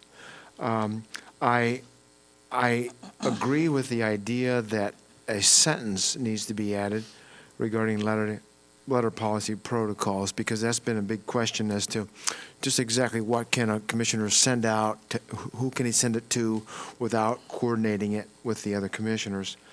On Commissioner Savas's request for addition, under respect and decorum, meeting conduct and commissioner decorum, which are attached in a appendix to these rules, that I believe would get into too much detail and should not be included. Then towards the bottom of the page, under censure, criteria for what rises to the level of a board censure. Again, I think if we were to add a list of what that criteria might be, would be too detailed, and it couldn't possibly list all possible conditions that might arise in the future, so I think that should be left out. But the part about speaking as an individual, I think that should be clarified. And then the liaison assignment part, I agree with that also. Thank you. There's some things in here that are very good, but I just want to be very careful as we move forward on this. We have two more commissioners. Commissioner Savas, you're up, and then Commissioner Fisher. Yeah, I'm not sure what you meant by poking or embarrassing. I think that the respect decorum would resolve that. And I don't think that this encourages anyone to poke or be aggressive. I actually thought that the spirit of this was just actually the opposite. If someone was to repeatedly, again, kind of violate, let's just say it's, one of our agreed upon board goals, decorum, on that card that you have in front of you, the laminated card that you held up, and repeatedly, let's just say that person just interrupts, everyone consistently. Maybe if we have nothing, that we can just live with that for 4 years. If that's the pattern of a particular person that wants to violate a number of decorum things, he or she. So I think having something in there and having that ability would message to, as Commissioner Scholl kind of put it there, a new board member especially, or a person from the public could look at that and say, oh, there are certain things that rise to the level of board censure. I would think that a logical one would be there. Doesn't have to take a lot of words. That is really contrary or inconsistent with the board rules of decorum. That on that card, if there's anything on that card, that laminated card that I hold up from time to time that you just held up today, Chair Smith, if there's something in there that's toxic, let's talk about that. But if we were if we were to say, egregious and continuous violations of, board protocols or rules could, not will, not should, not shall, but could rise to the level of board censure, I think that would help keep everyone in line and the public understanding if someone does get censured for that behavior, that there's at least a tool or a mechanism in which we can take action.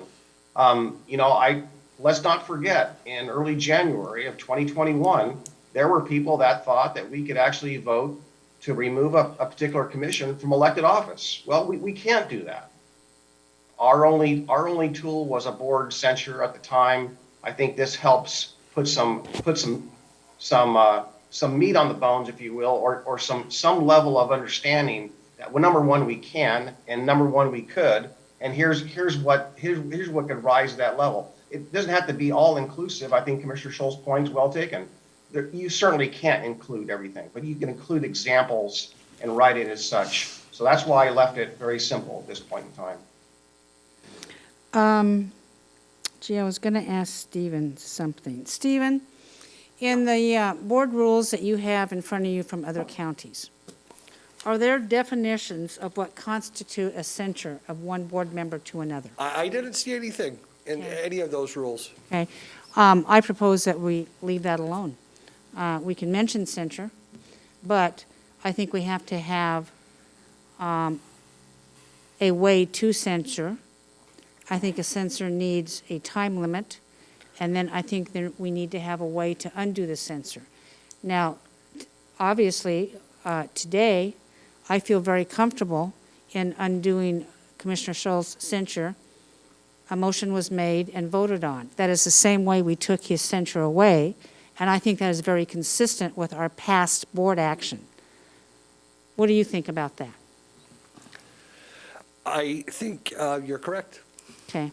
So, if we want to talk about censure, I think we should describe how it is to be done, not the behavior of which triggers a censure, in my opinion, commissioners. Mm-hmm. Commissioner Fisher, you're up.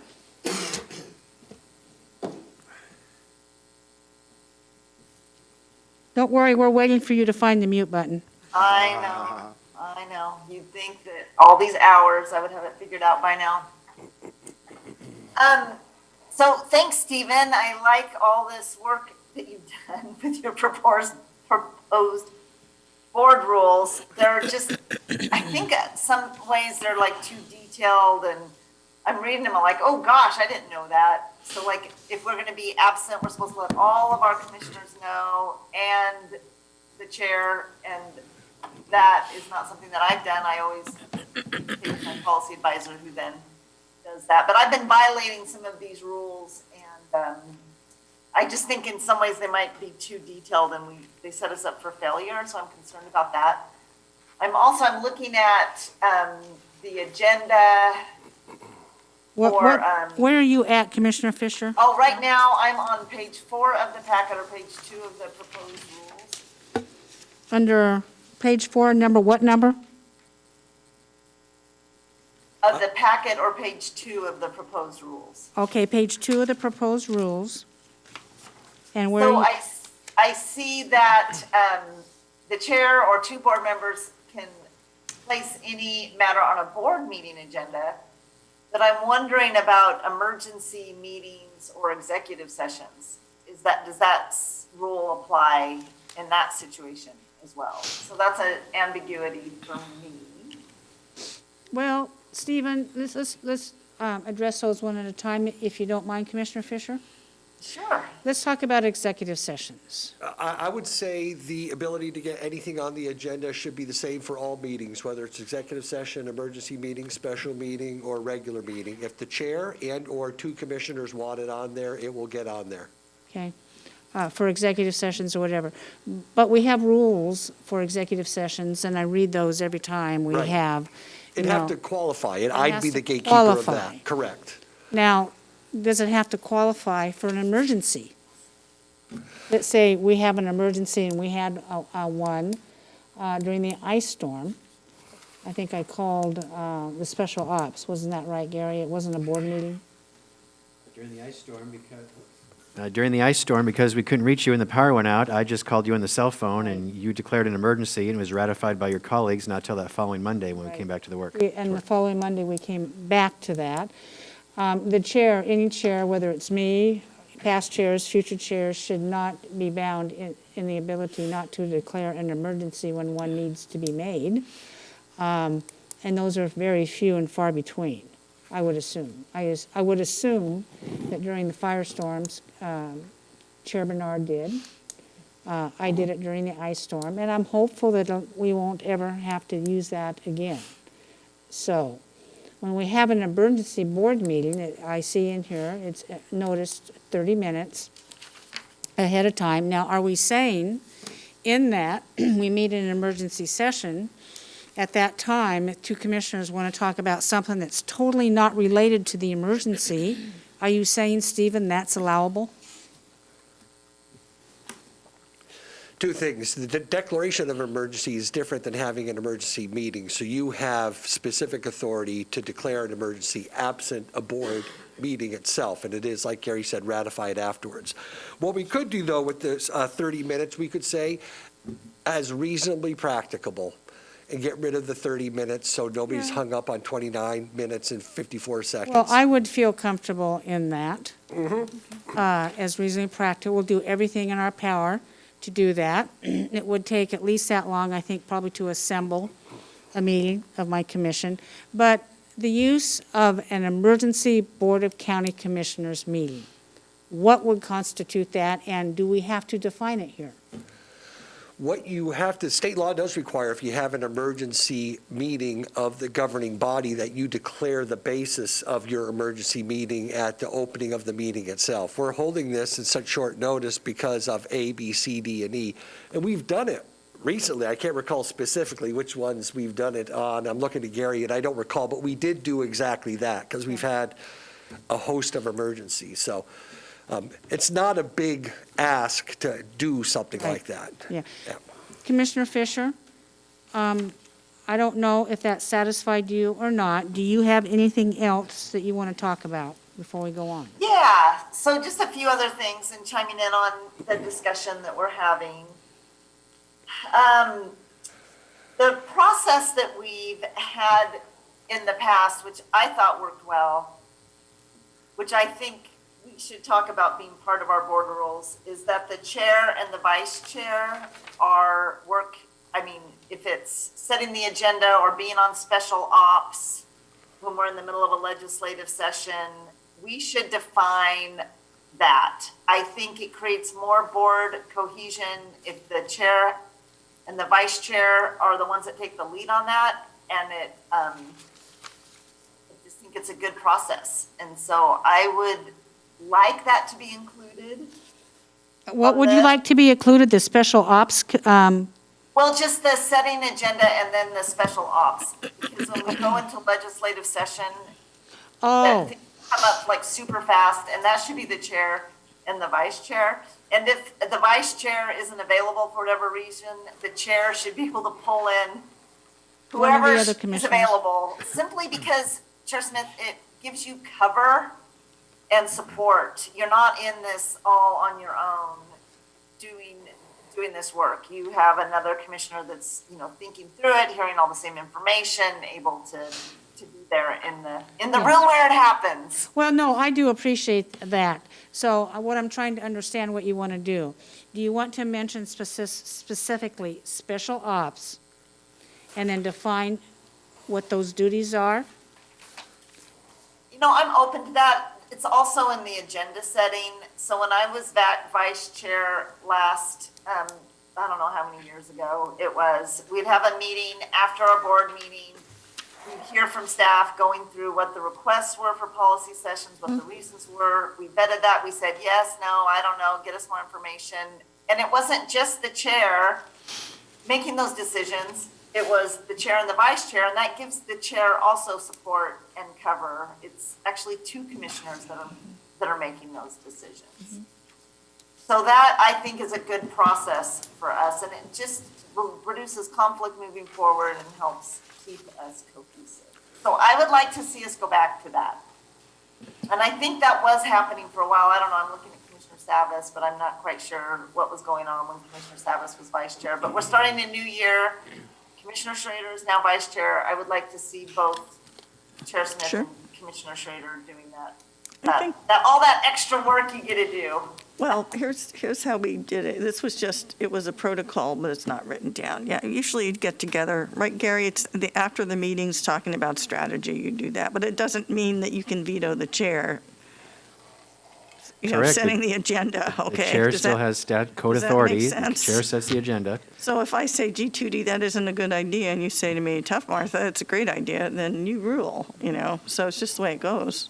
Does that But make also, sense? any two commissioners Can put something on the can put thing. something on the agenda, so I think that Yeah, point's and I probably mean, made. my job as vice chair is to give you the best advice I can possible, to tell you, I mean, that's how I saw it. So yes, we did do it that way, but it doesn't take, I guess just for the record, it wasn't taking authority away from the chair itself at all, because you get it. That's, it's like the big thing you get to do is to set the agenda. But a lot of times, you can, the vice chair was either, yeah, I'm full agreement, or the devil's advocate. But if devil's advocate didn't win, then so be it. Does that make sense? That's Yeah. that's what I recall, that's what I remember, that's Okay, the Stephen is process. saying yes. Okay, so, Commissioner Fisher? Yeah, I just Yeah. thought it was a good process and Yeah. it It is a good allows for more process. transparency. And so It I is. would suggest It is. that we operate that way, and especially during a legislative session. Oh my gosh, there's a lot of things to consider. So, things to on the add us. special ops regarding the legislative session, we didn't have one last year, did we? There were one or two, yes. Yeah. Well, I don't think the special ops was called except for the transportation bill. I can't recall the topic. Yeah, anyway, going forward. So, we would convene my board as fast as we could to get a decision. It's up to Chris and Trent to come and say, hey, we need a decision on this. You were asked to do this, and we would do that, include all board members as available. I mean, I don't want to make a decision on legislation by myself without the full board support. I would not do that. Unless, of course, we already voted ahead of time and that path was clear, but things change. Okay, Commissioner Fisher, anything else? Well, and it's just my experience that sometimes things come up so quick. And if everybody understands that in those emergencies, the chair and the vice chair have to do that quick work, I mean, I'm okay with that. okay. We do have a legislative agenda that we vet and we work through, but sometimes there are nuances and decisions have to be made and we aren't able to get the whole board together. I did want to make a comment. I think that what Paul is getting to with his all written and oral communications by form on behalf of the board, that whole section, I think that's important. And there's a reason why I did not vote no today on our liaison duties. And it's because, yes, I did vote no on restoring Mark Scholl's liaison duties. But this board, 3 members of this board made a decision to have Mark Scholl have his liaison duties. So I'm going to respect that and vote yes on all of that. I think there's something to be said about not bashing a board decision. And I'm really careful about that. I'm not going to stop and not speak, but I'm not going to talk against my board. If my board makes a decision that I disagree with, I will assert the position of the board, because that's just, it's what we do. It's like we debate it, we work on it, and if we have our own thoughts about anything, that has to be very clearly defined if it's contrary to what the board has decided. Otherwise, it gets too confusing. It can get too confusing. We can be all out there in all different directions. I honestly think this board's done a really pretty good job. We have, as a board, supported the public health measures, although different board members have had different opinions about different public health initiatives. We've done a pretty good job, so I don't think that much of an issue for us, but it is good for us to clarify that. And I think we all have been in that position where we may not have agreed with the vote of the board, but we live with it and go forward. I will say, Commissioners, I will maintain my ability as provided through the voters of Clackamas County as chair to set the agenda. And that don't see that I as a will not be problem. flexible on because it is in county code.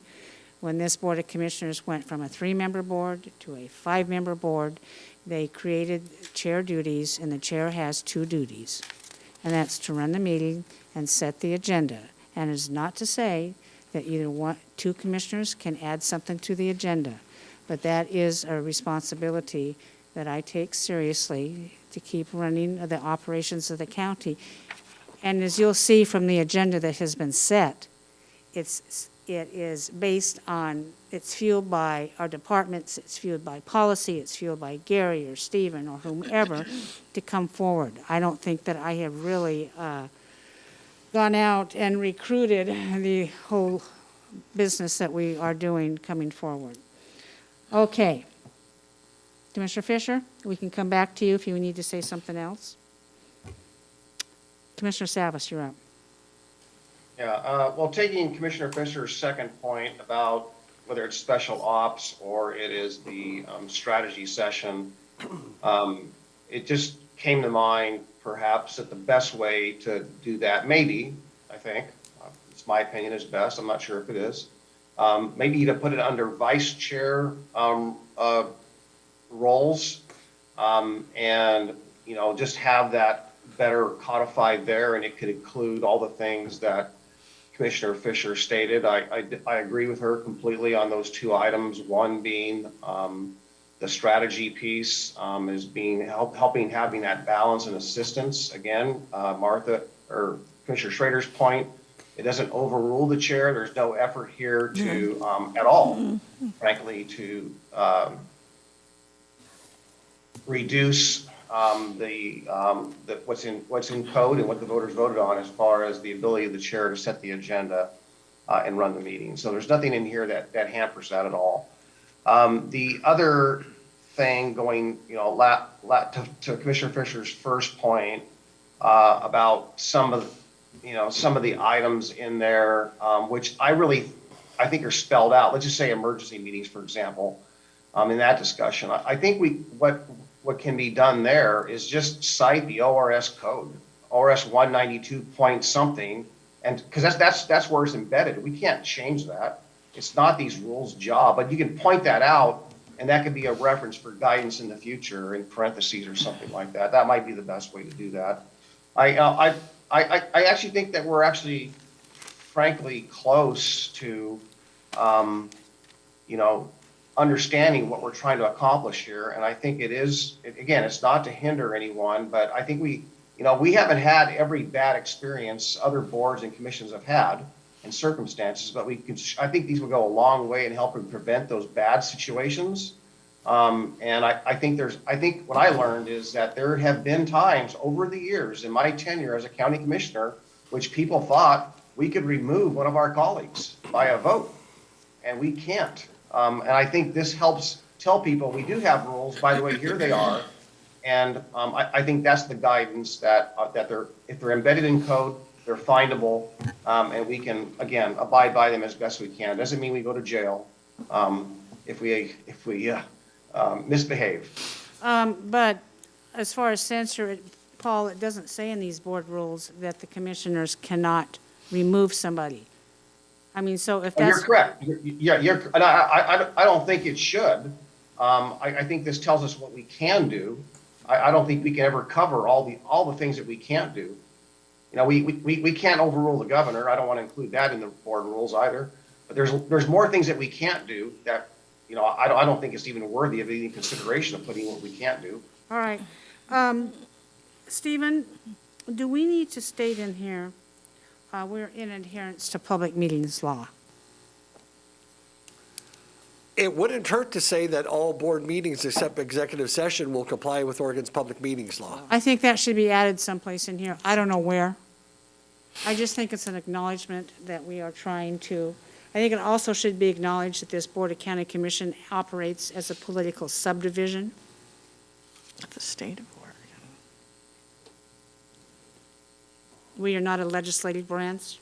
Yeah. We're a political subdivision, and we're charged with the management and doing what we are charged with by the state legislature, and we all, whatever, and just restate the ORS on that. Okay. I do want the language cleaned up on letter writing, however. I am not satisfied with that moving forward. I agree with that. Chair, what we might want to do maybe following this meeting is have staff send out the letter writing policy that we've seemed to beat up over the years. It's far more descriptive, and there might be some things we can pull out of that and insert here to. Well, I think the everything. letter writing policy should simply state is, unless we vote on it, for instance, the chair is on behalf of county commissioners, and we have done that a lot, and a lot of times all the commissioners want to sign on. But there would be an opportunity that I don't know what that would be, could sign on behalf of the county commissioners without all the other county commissioners signing on. I don't think it needs to be overly restrictive. I think any commissioner should have the ability to write a letter. I don't want it to be so restrictive that that they can't do that. We are elected officials. When I was in the legislature, I had my own stationery. It was the Oregon Legislative Assembly, Representative Tootie Smith, district in it. I would write letters. And all it is a single letter from one individual, knowing it's a 90-member body of people serving. So I don't want to get too restrictive on that either. What else? Letter writing. So I do think, Stephen, in this, we need to define how we censure, how we uncensure, and is there a time limit on the censure? And I think it's simply, we make a motion. We have a discussion. We give the reason why we're censoring this, because we disagree with whatever action that person take. And I think that's really all that needs to be done on the censure.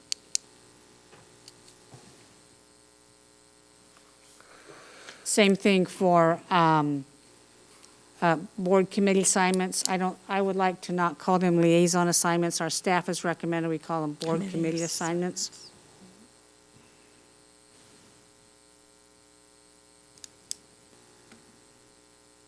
Just setting forth when those happen, just like today, describing that in greater detail. Sonia, you have your hand up? Yeah, I'm just wondering if it would be appropriate to define what the role, I know these are rules, but I'm thinking having what the role of a commissioner is. We set policy, we do the budget, we authorize any litigation for the county. The county administrator is in charge of hiring, firing staff, etc. I think that would be good to have that in there, possibly. I would like to hear what my other commissioners think, just as a guide for new commissioners. We do not and cannot direct staff. That is the role of the county administrator. And it wouldn't necessarily be a bad thing to define what the, the authority. It's a pretty big job to set policy for over 400,000 people and have budget authority. That's a pretty big job in and of itself. Well, I kind of like that idea because when I stated we're a political subdivision, we're a statutory county. There are home rule counties. And as you know, Commissioner Fisher, being an AOC member, a very wise person said there, and Martha knows who this is, if you've seen one county, you have seen just one county. And our commission duties are totally different, for instance, Multnomah County, because Multnomah County's duties are very focused on certain policy. They are not all-encompassing like what we do.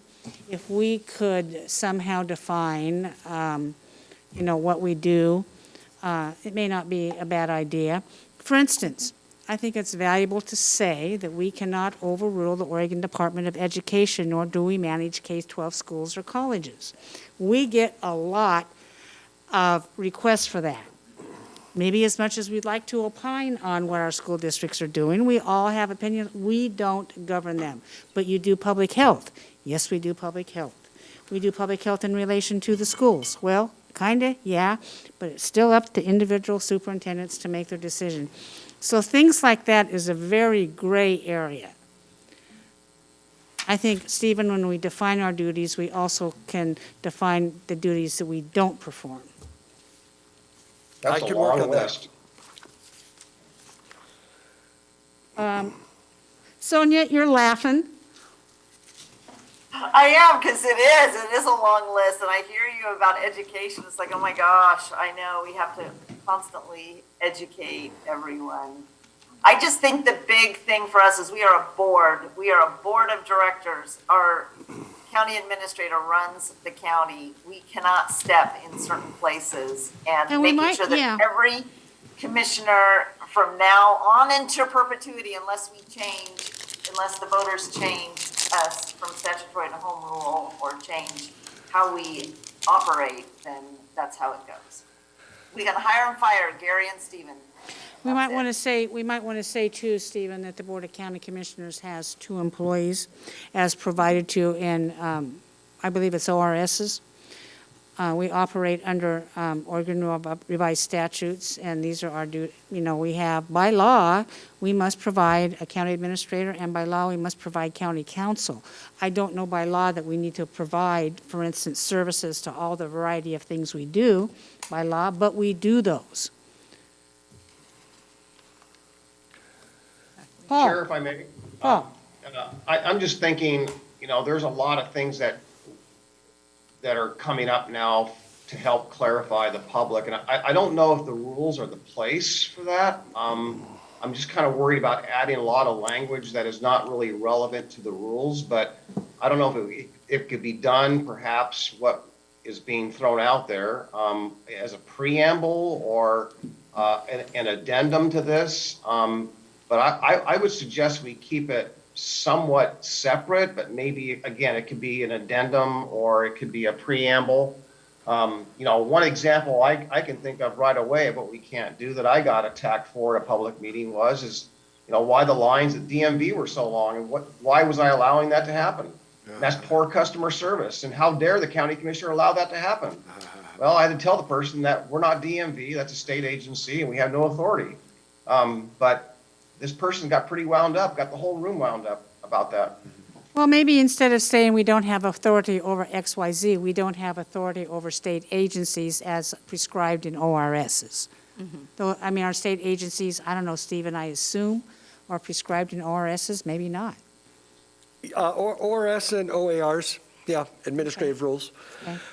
All very good comments. How about you let me go back and incorporate some of this language and temper some of the more strict or curtailing language and loosen up some of the time restraints with some language that is a bit more flexible for you, and include some of the special ops in the letter writing policy that Commissioner Savas said he'll share with me, and further define board assignments and also the actual role of the county commission as the governing body in its capacity for policy and budget and quasi-judicial and some legislative capacities, and circulate it to you at your earliest convenience. How does that sound? That's fine, just send it to our PAs, send it to us, and we'll take time to read it over, and we will call another meeting to go over it as soon as we can get it scheduled, as soon as it gets out.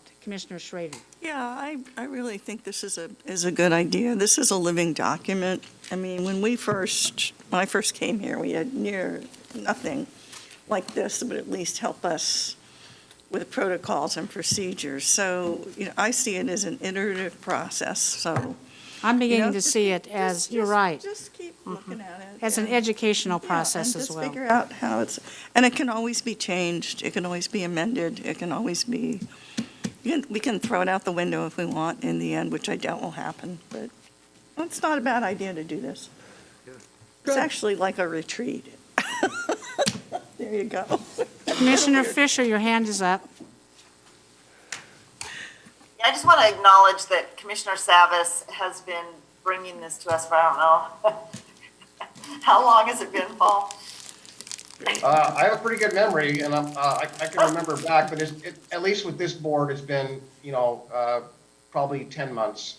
Okay, well, I think you brought it up prior board, and I just want to thank you.